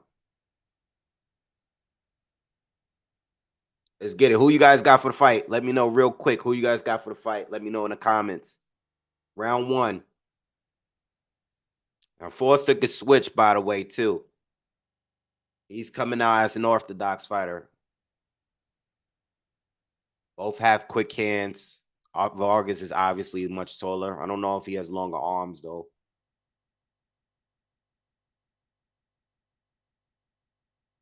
Let me lower this down a little bit.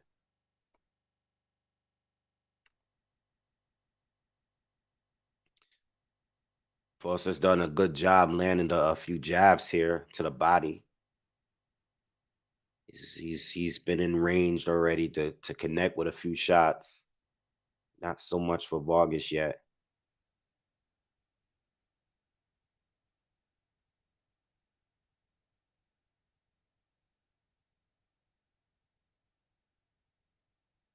Nice right. Oh, nice left hook to the body lands for Vargas.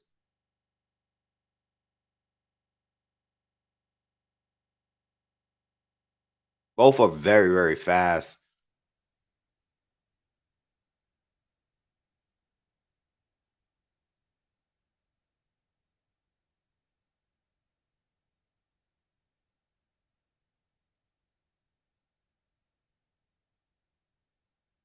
Foster very quick feet.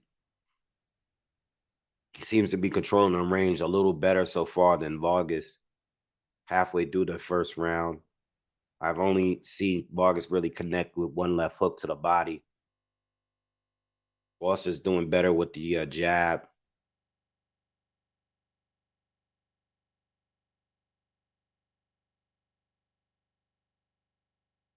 Another jab lands for Foster to the body.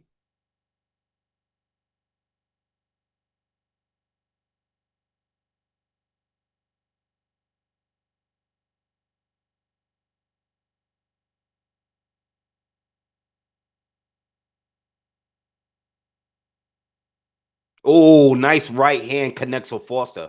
Best shot in the fight so far.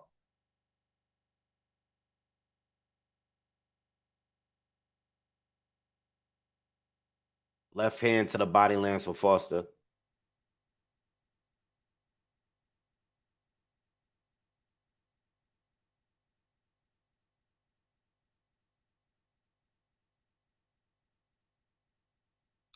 Yeah, Vargas is having trouble so far getting in range to land. He hasn't really landed anything. He keeps Foster is just been in control so far.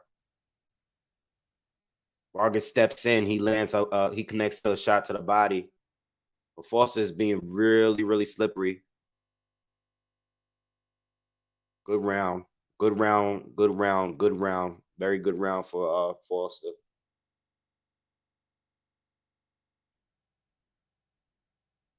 Glenn says, I got Vargas, but he wants Foster to win.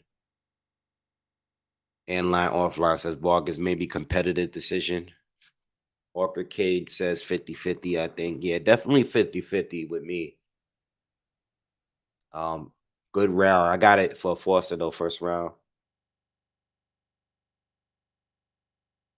All right. It's still early to call, but this is the pace Foster would want to keep it in. I think if Vargas, if this fight goes another round or two like this, Vargas will definitely probably become a lot more aggressive, you know. But that could be dangerous too, because you don't want to walk into anything big. All right, because Foster can counter very good. But this, like I said, this is going to be a different fight than Magsayo fight. Much different from that fight. And some of the other fight, Bias and all the other guys. Foster is very slick, very slippery, and he can switch. He still has fighting as a righty for now.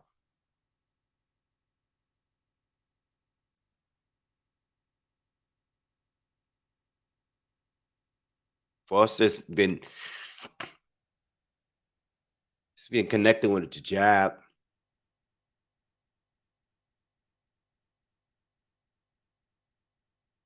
Another right hand gets through for Foster, and Vargas goes down, but he got tripped.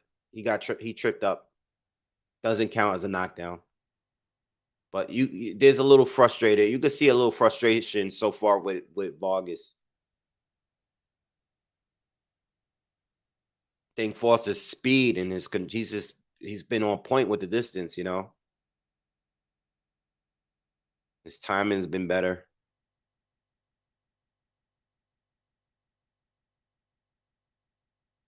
Vargas is starting to be more aggressive now. And I said this would happen.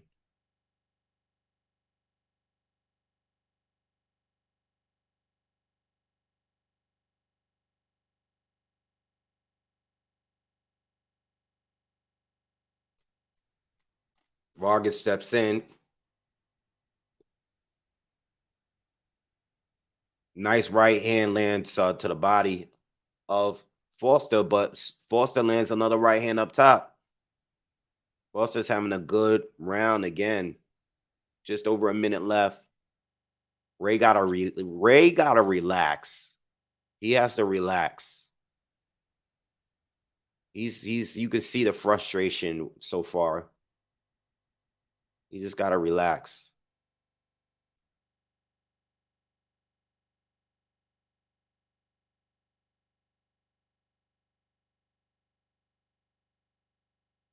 It's the feints too.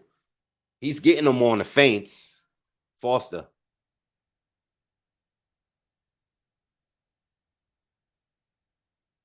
Nice right hand from Vargas gets through.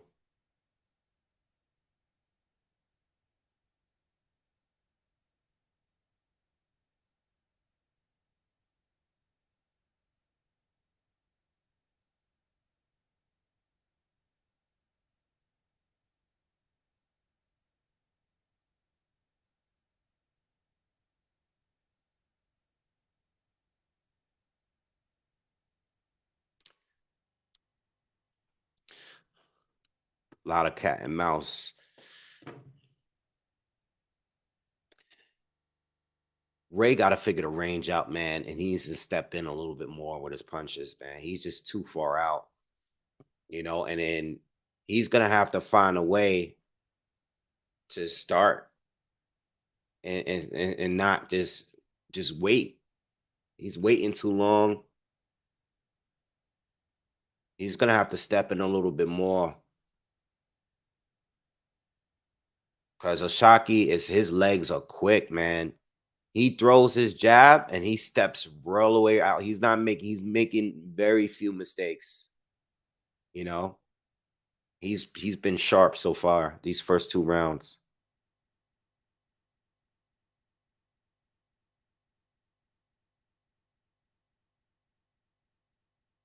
All right, we're going into the third round.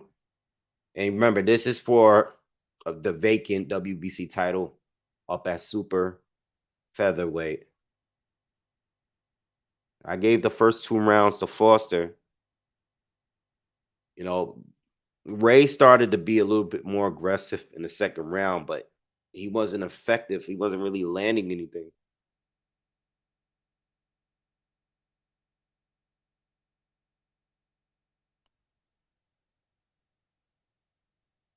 See, if you make Foster reach in like that and make him miss, you gotta make him pay. You gotta counter it with something.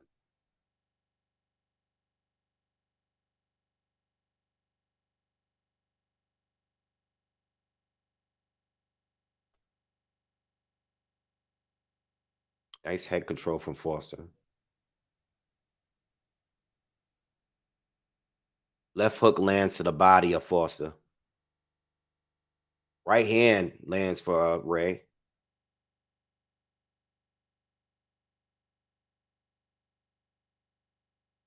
Foster got some good defense, man. He's kind of hard to hit clean.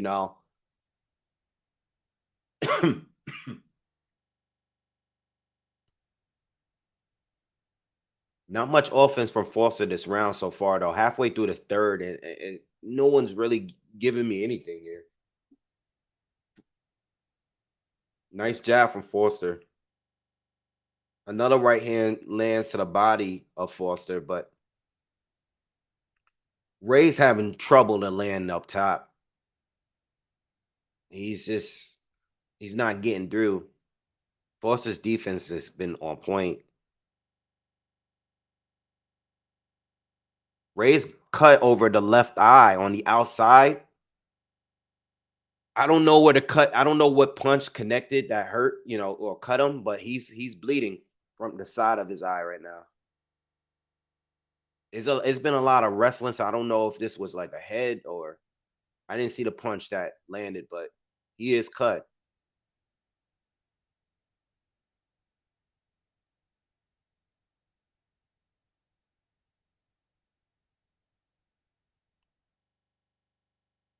Shockey's starting to be a little bit more aggressive himself.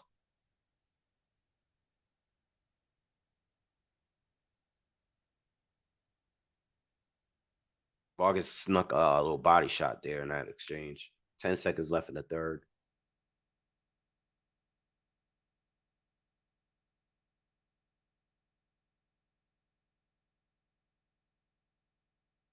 Yeah, Shockey's making him look very like clumsy, you know. Makes him look very stiff. Okay, I think the jab is what opened up the cut. They're showing a replay now.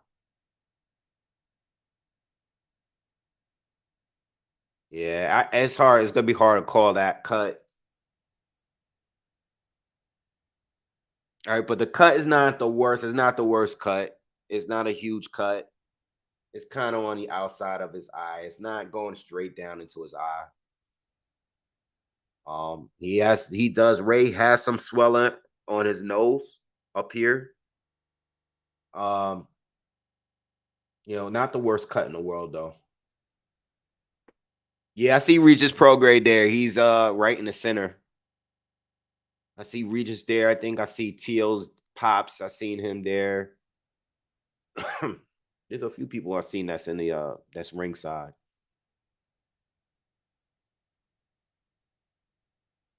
Yeah, the third round was more competitive. I kind of swingish though for me. I don't know. That third round is iffy.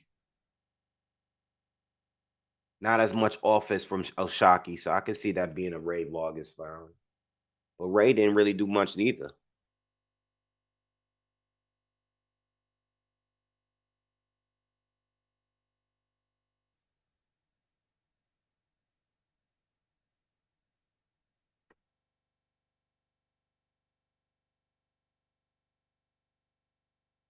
Ray hasn't really connected much with anything outside of the right hand to the body. That seems the only punch that he can get through clean.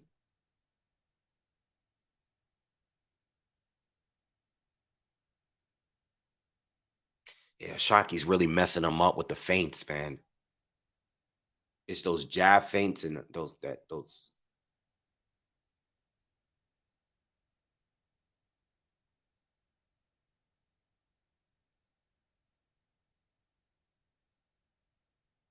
Ray's starting to let his hands go a lot more now.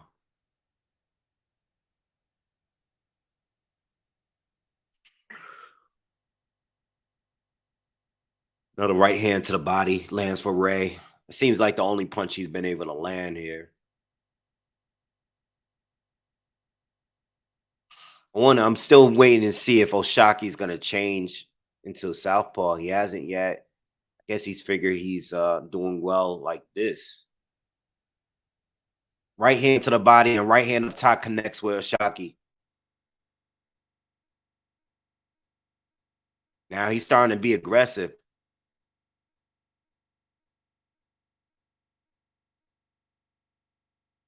50 seconds left in the fourth round.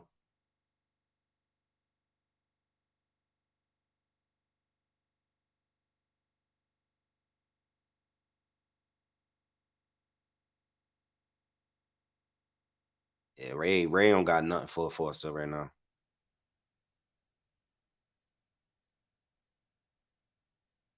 Ray don't got nothing for Forster right now. Can't hit him.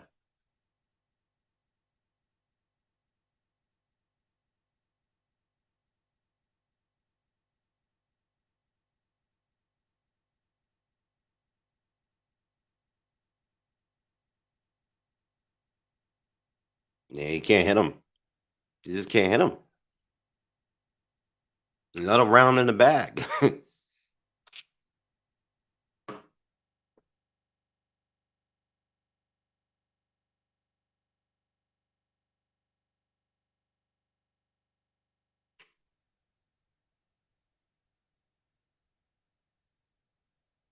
Nah, I don't think Vargas had the fourth round. I don't agree with that. I think the hardest round to call was the third. I think that's the only round that I think you might have given Vargas, but I think Shockey won that round. The first, second, and fourth were clear for Foster to me. I think the third was the only debatable one.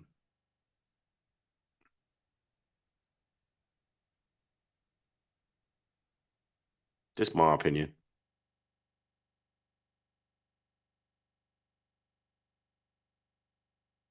All right, so we're in round 5 in this 12 round championship fight. Think Ray's gonna have to he's gonna have to make some sort of adjustment here.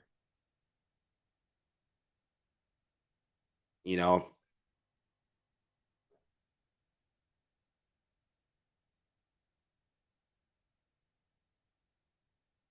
another right hand connects for Foster.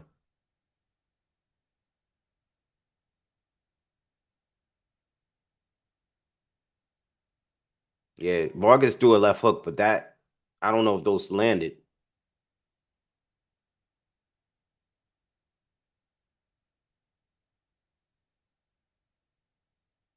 Yeah, they're saying it commentary for Vargas to be first, but he's worried. He's too concerned about the counter.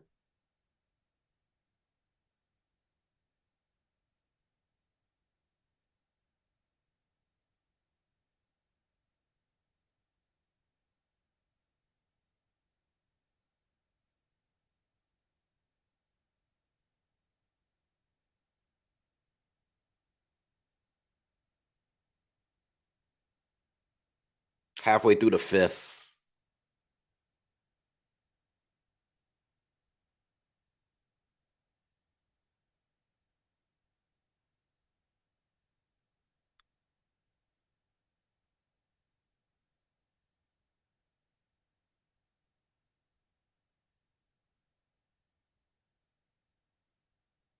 Not a lot of clean punches. They're throwing punches back not a lot of clean punches from either this round.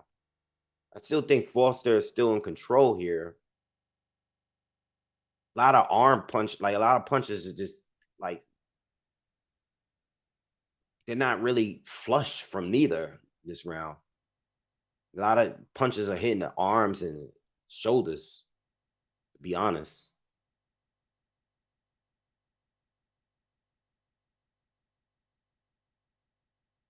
Yeah, a lot of yeah, we ref this warm Ray for the nice right to the body lands for Ray. Comes up with the left hand. Don't think the left hand landed clean, but Shockey lands a short right hand. It lands a jab. Now lands another, has Ray on the ropes. Now he's starting to try to pressure Ray. He's walking Ray back.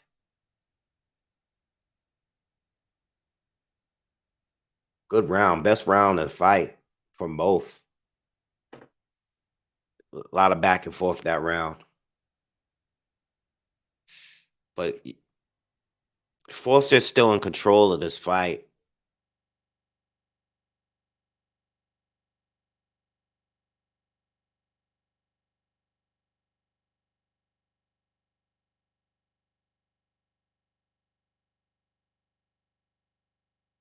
Yeah, but he's not. See, if you they're showing a replay, and this is what I'm saying. Vargas is very fast, but Ashaki's been his hands and his shoulders. He's doing really well with that Philly shell, and he's rolling the punches extremely well, man. And he's keeping his hands up too. And just instances like that, you can tell like a lot of these punches is not really connecting. You know that Vargas is throwing. He hasn't really like landed a really flush, clean headshot yet.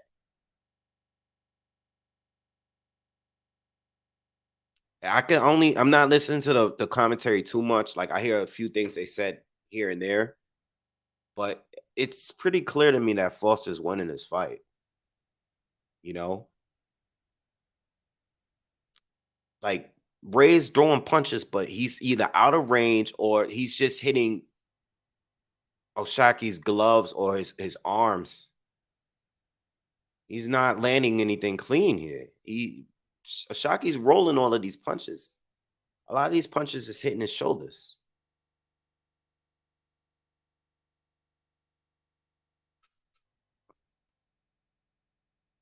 Shaki's starting to walk him down now. I want to see what he does. He stepped in just now. He landed a few punches, but Ray was able to get out of the way of him. We're a minute into the 6th round.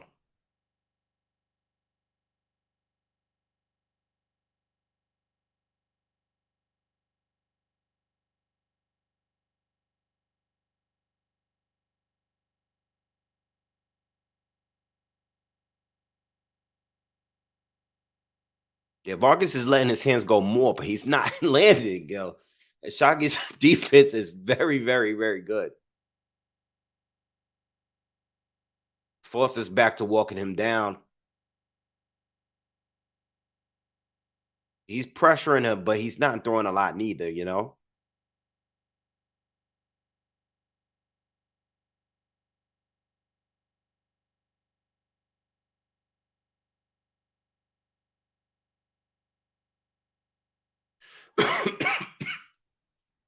Minute left in the 6th.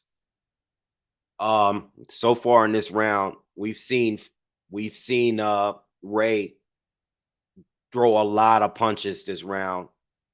Landed very, very, very few. But not much is being thrown by Foster in this round. But he's displayed some great defense. Nice short right hand gets through for Foster.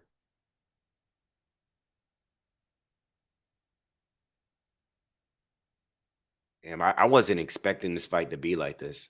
Foster lands a right hand.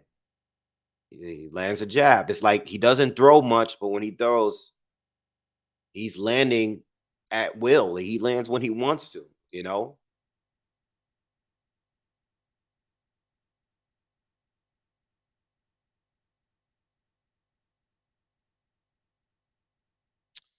I don't think Ray is gonna win this fight.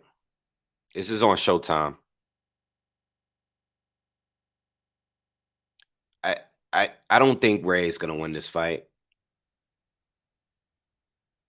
He just cannot land clean, bro. He looks frustrated. He looks defeated in the corner. I don't think, I hate to call it like this. I just Shockey hasn't even switched yet. I don't think he thinks he needs to.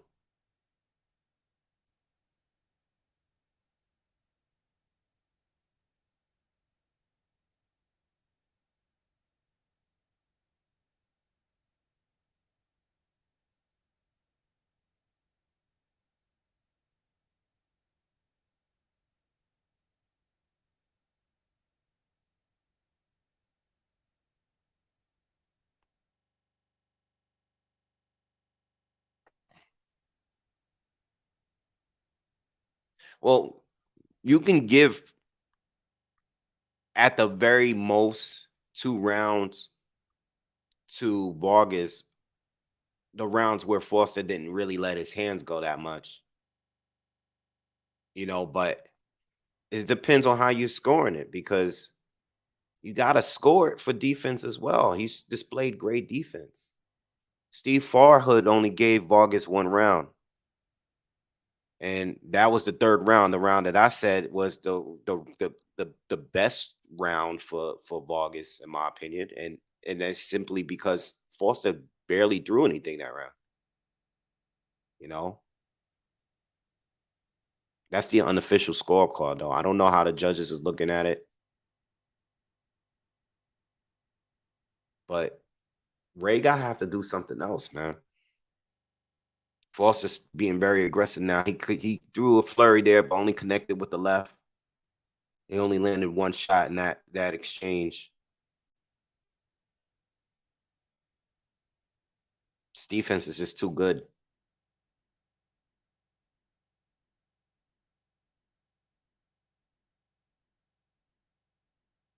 Like I'm gonna make the way this fight is going. Look like I'm gonna make a little money tonight.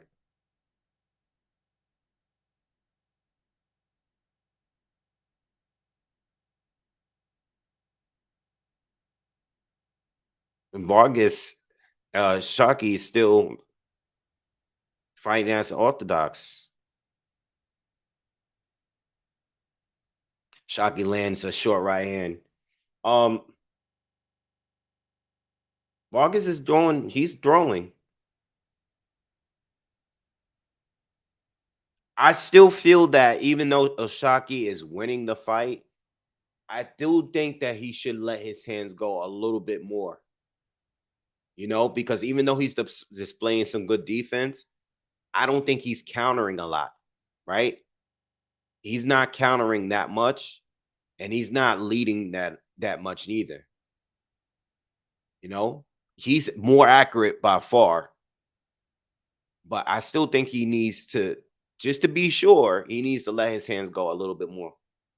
Because Ray is throwing a lot more. And depending on who's judging this fight, they might be looking at it. Well, Ray is the one that's throwing more punches. You know, Ray might not be connecting great. He might not land it. He might not be landing flush. But if he's throwing 3 times the amount of punches and landing, just the same amount that Oshaki is, you never know how the judges are looking at the fight. I'm just saying, I'm sure a lot of you probably got it clear for Foster, but I'm just saying, you never know with these kind of fights.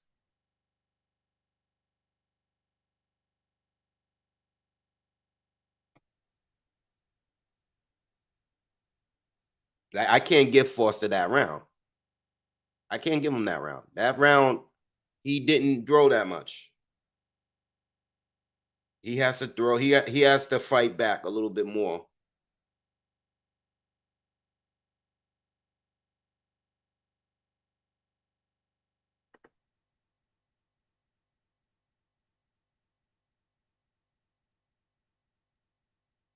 Phantom says, "Yeah, very well said. I agree with you, 100. He should stay a little bit more busy for the judges, but this looks like a Foster at home run. It looks that way, but." Yo, you're gonna make a miss. You're showing us great defense. Nice short right hand. He just caught him in between the exchange. Great defense. We know you have great defense. We know that now. Make him pay. If you're gonna make him miss, make him pay. And I feel like he's not doing that enough.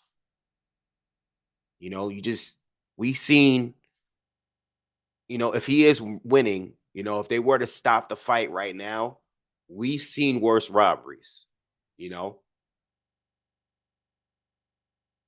I don't even know if it's at a robbery. I think he's winning the fight, but you just never know.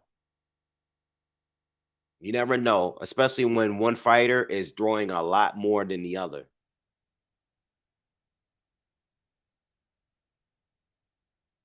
Somebody from somewhere might be watching this fight saying, yo, Ray is winning because the other guy is not throwing anything or not throwing enough.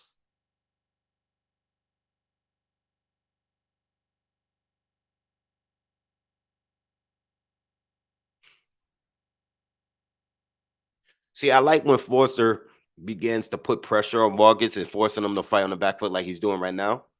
But I want him to throw like he's just walking him down. Nice short right hand counter. He's been on a point with that. But I want to see some combinations from Foster. Another right hand. He's been catching him with that. Yo, he's been rolling that shit and hitting him with the short right hand. He hit him twice with it, twice or 3 times this round alone. I like that. But I also want to see him throw some combinations too. But he's doing good this round. Like he's he's clearly bothering Ray with that shot, and Ray doesn't seem to know what to do with it. Foster can keep this pace going up, this pressure, it's gonna look good for him. It'll look easy, it'll look better than what we were getting before. Keep walking him down, keep countering with those short right hands. But I do wish he threw some combinations, you know? Like, don't be too defensive.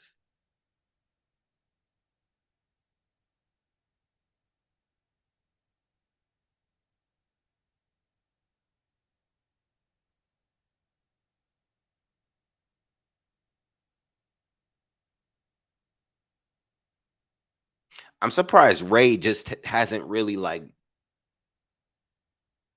made it like an uglier fight at this point. Like going 8 rounds in the bag.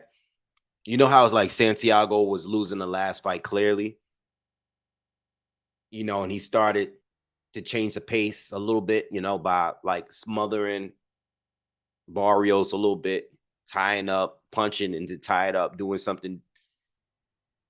I'm surprised he hasn't like done something different, just to throw Foster off a little bit. Flo Jab's got a 5-3.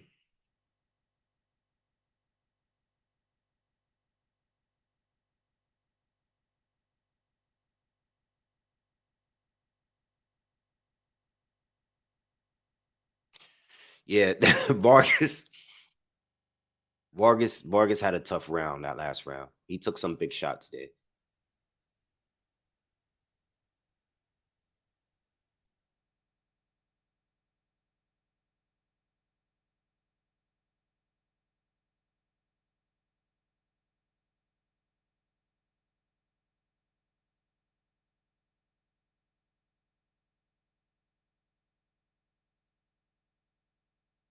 Lee left hook from Foster. That might have been blocked though.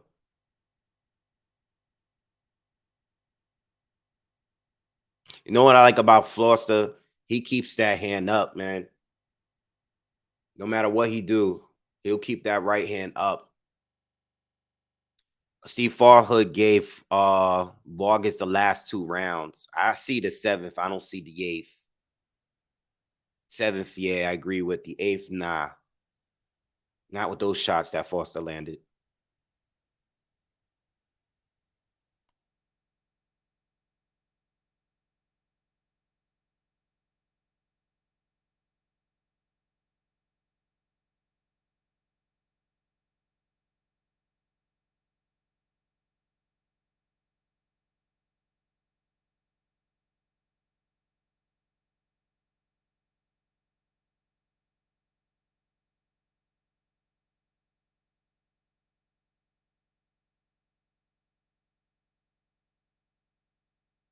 Nice right hand gets through for Vargas there. He did get through with a shot there. Oshaki's starting to walk him down again.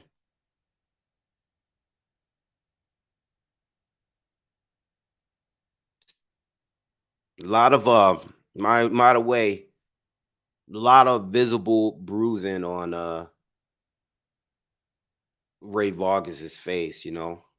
Nice left hook lands for Foster. Somebody was just talking about the comments about the left hook.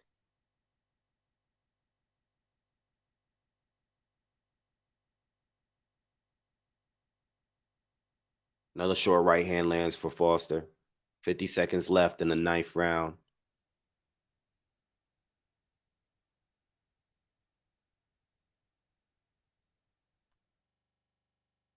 Oh, Vargas caught him with the left hook there.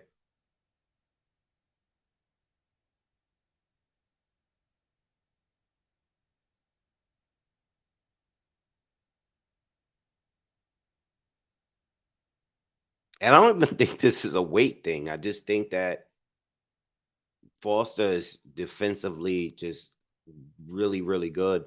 Nice sweeping left hook lands for Foster. 10 seconds left in the ninth. I don't think this is a weight factor. I think this is just a skill set factor. There's just as a gap between them and skills. I think what makes this fight competitive is the fact that Vargas is drawing so much more, but the skills are just different.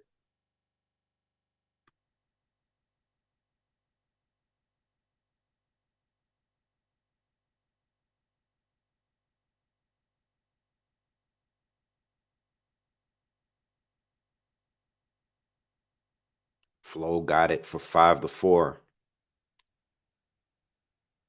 I got think I got 2 rounds for Vargas. Maybe 3.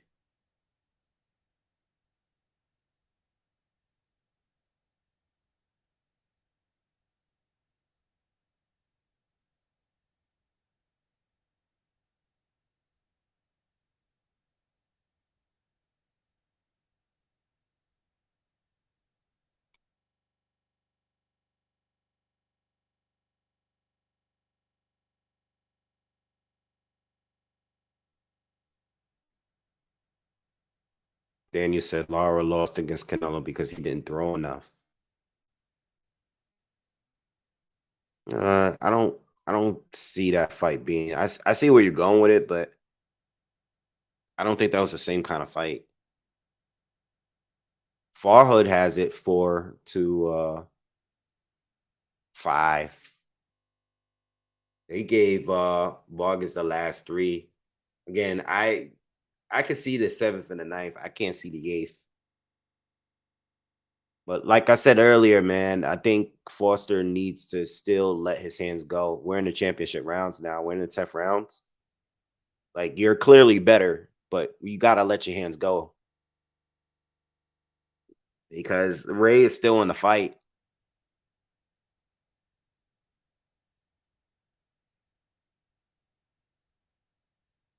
Nice exchange. Ray's landing a few shots here. Foster seems to be trying to mix it up a little bit more. Let's see how this goes halfway through the 10th.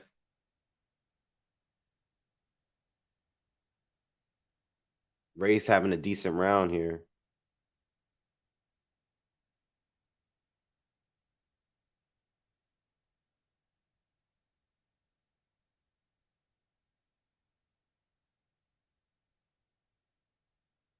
I wonder what the corners are telling him.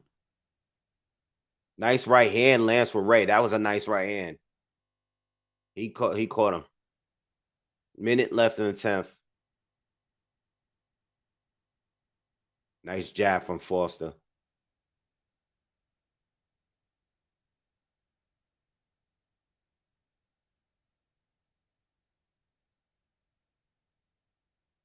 Another jab lands for Foster.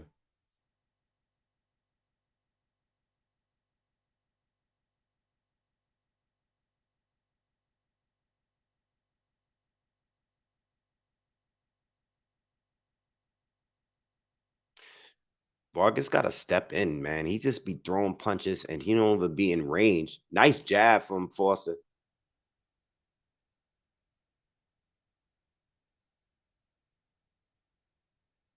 Another jab from Foster. The last couple jabs Foster landed made Vargas very off balance. Good round. Good round for Foster. Vargas started off good, well, solid. Foster came back, finished the round strong.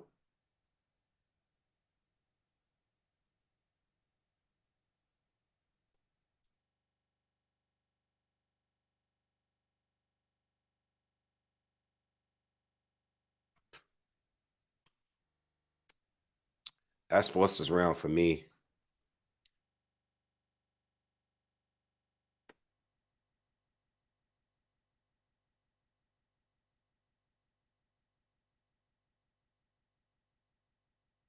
Vargas be wasting punches, man. I hate when he just throws combos from like way out of range, bro, where the dude don't even have to move to make you miss. That's what annoys me about him in this fight. Like, his levels, you could just tell, like, defensively, like this, he forces like on a completely different level from anyone that Ray fought.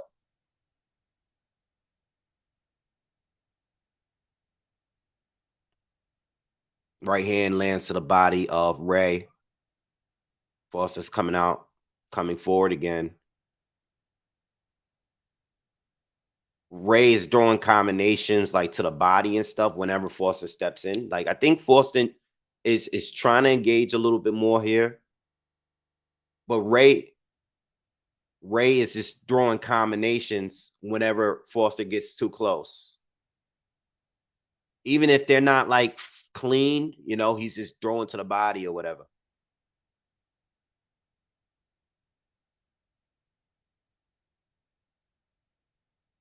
Oh, nice left hand from Foster lands. Foster's really putting pressure on him now. Not like unlike we've seen before. He's starting to really, really like now he's stepping in with these punches now. I think he's trying to secure the win now. I think now he's trying to do that. And he's putting a lot of pressure on Ray.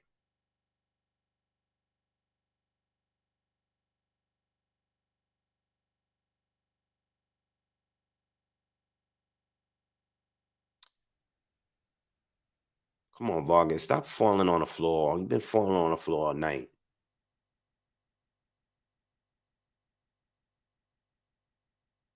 Foster lean on him a little bit. He just dropped down. Foster got to go back to what he was doing. Yeah, he got to go back to walking him down.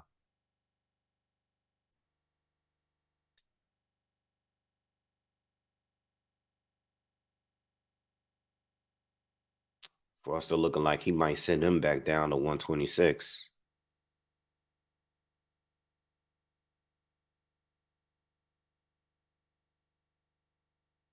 Nice right hand lands, get through for Foster.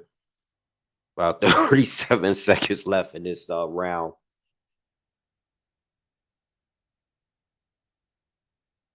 Jab lands for Foster. Another jab lands. And he's just still walking Ray down. Ray looks frustrated. He looks out of it. He looks out of it. He's not getting hurt though. He just looks exhausted. Like again, look, he's going back to doing left hook lands for Foster. He's going back to just throwing flurries, and you're not even in range to land. He's being exposed in this fight.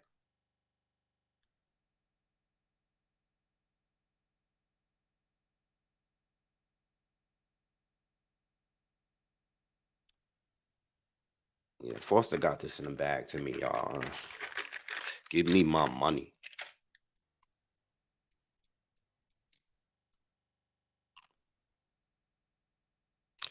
Yeah, I think it's pretty clear.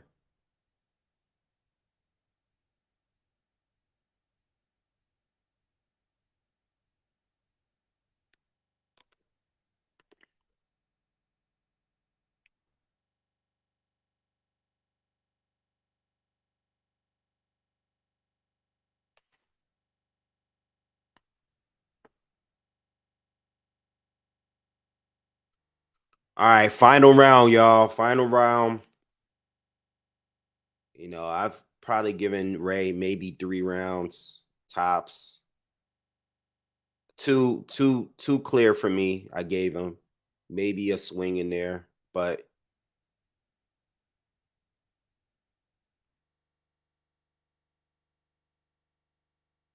Foster's coming back, still walking him down,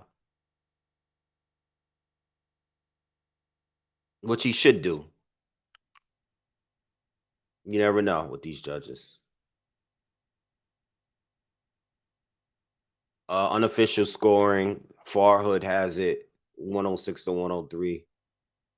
He gave Ray 4 rounds. 4 rounds to 7. Foster's really like walking up and he's landing a left and a right this now. Still proceeding with caution though. 2 minutes left in this final round.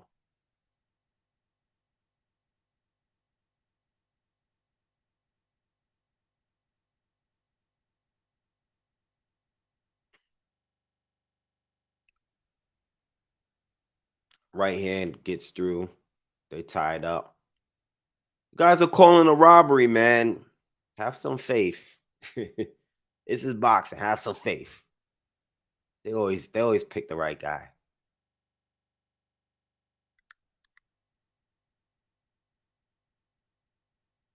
I'm looking forward to see Oshaki Foster fight the other top dogs at 130 though. After looking at this performance, I can see him giving Vargas. I can see him giving not Vargas, Valdez issues, you know. See him fighting the winner of him and Navarrete. What's going on here? Something happened here? Vargas looks beat up. His face, his nose is swelling pretty bad. Foster's walking him down, bullying him now. I wonder what Vargas is gonna do after this fight. Nice head control from Foster. He's just well schooled, bro. He's good. He's really good. Nice right hand lands. Oh, big right hand. Big short right hand lands for Foster. He's beating up Vargas now. Oh, this is clear, man. This is how you finish the fight.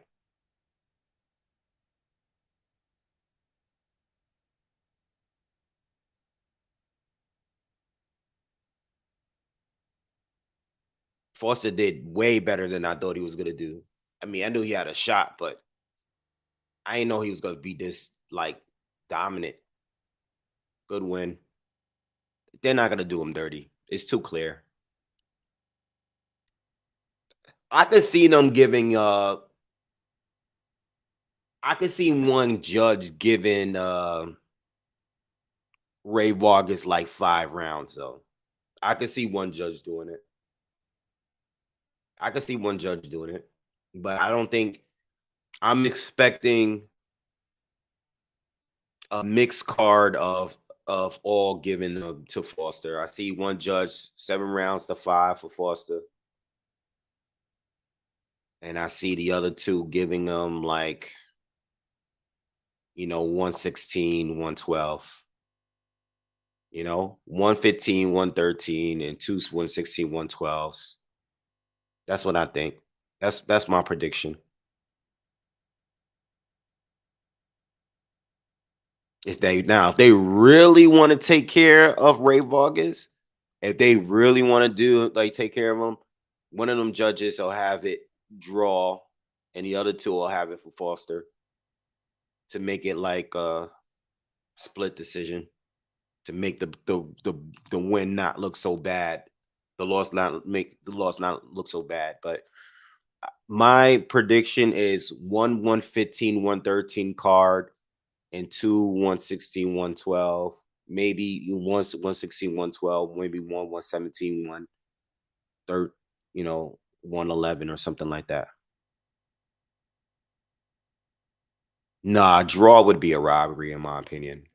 It's not a draw. Vargas lost the fight. You gotta land. It's nothing. It's no argument you can really make. The argument that I was making throughout the fight was that I think Foster should let his hands go more because everybody's gonna look at the fight differently, and because there was a good majority of those rounds where Foster wasn't throwing much. Those are rounds that I could see the judges giving him. But even if you did every round like that, he still only won like 4 rounds tops. So I'm saying 115, 113, two 116, 112s.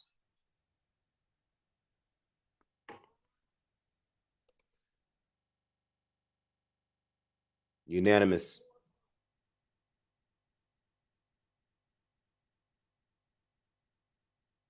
116, 112, 117, 111. Oh, damn.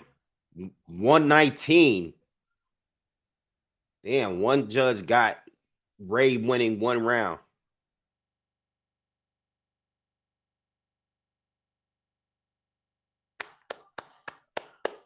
Judges did the right thing.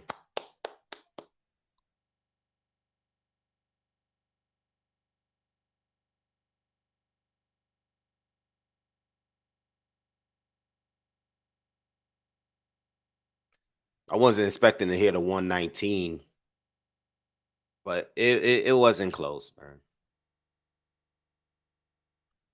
I wasn't expecting 119 though. That was what in Texas? Crazy. That's I wasn't expecting that.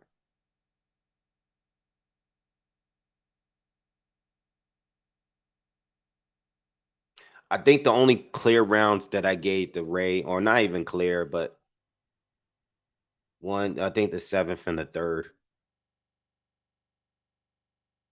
The third I thought was still good for him though.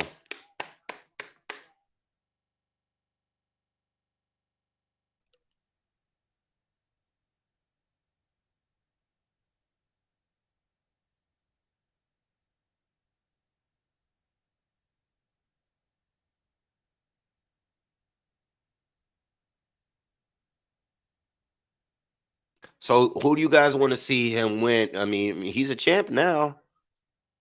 He is a champ.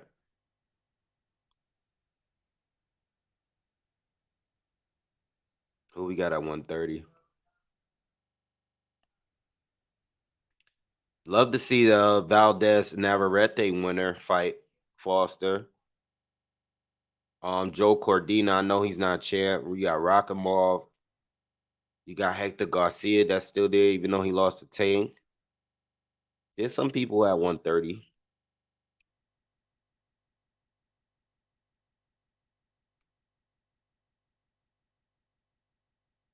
You know, his defense is the problem, man.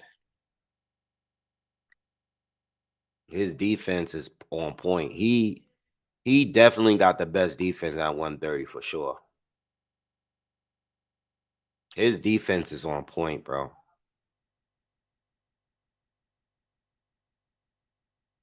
His defense is good.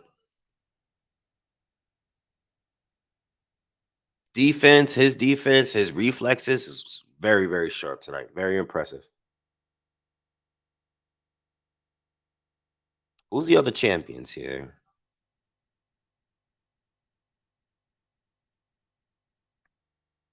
I'm wondering what Ray is gonna do. Is he gonna stick around at 130? Rakhimov is a champion. Who did Rakhimov beat?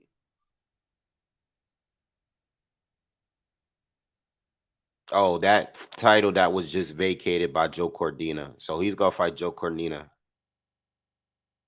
All right, that's cool. So Cordina is tied up with Rakhimov. That's a fight. Then we got Navarrete against Valdez. That's a fight.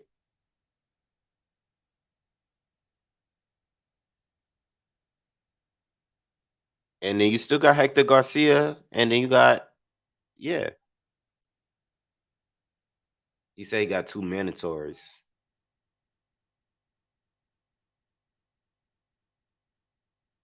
All right, so he calling them all out.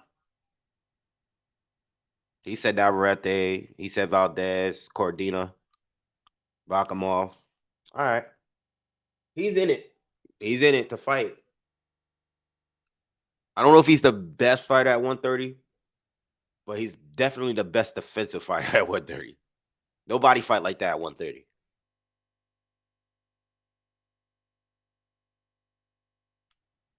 I mean, automatically, I'm thinking Oscar Valdez. I think he would give Valdez a lot of trouble.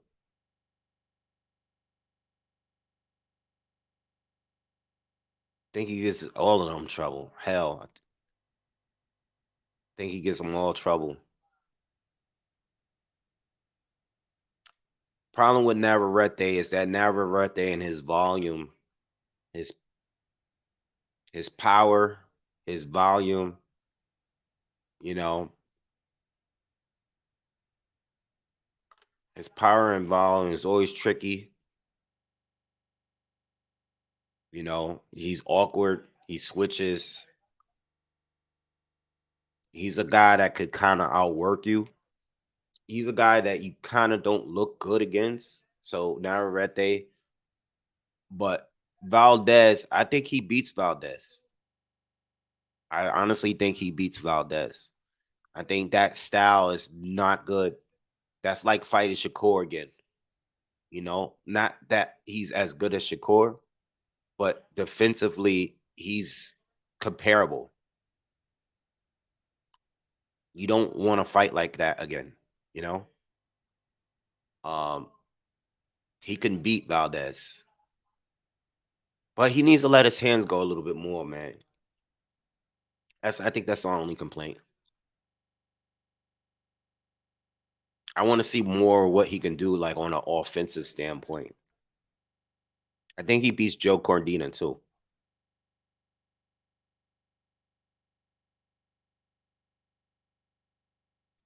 Yeah, the problem with Ray is that Ray had nothing else. Ray looked exactly how he always looked, but normally he has the speed advantage over guys. He's just always been a better boxer. And he fought a real slick defensive fighter and just didn't have anything for him. I look at Ray. Ray fought good fighters. Kameda, Bias, Maxayo, Ronnie Rios. You fought good fighters, but they don't fight like Oshaki Foster. He's more experienced, but they didn't fight like him. He ain't never been in a fighter in a ring with a fighter like that. Yeah. All right. Good night of boxing. A little chill night. Definitely got to do a breakdown. Uh, so tomorrow in the morning, I'm probably gonna get up and I just want to catch up on all the recent boxing news. I either do a wave report or just go live and just talk about some of the things that's been going on in the sport that I missed the last couple weeks. A lot of stuff that y'all heard tonight. I'm gonna definitely talk about in the morning, and then probably gonna go up to my pops and watch the game. So I'm gonna try to get some content out there in the morning because I know I'm gonna be watching a football game tomorrow. Um, and then you guys probably won't see me again. Maybe Monday,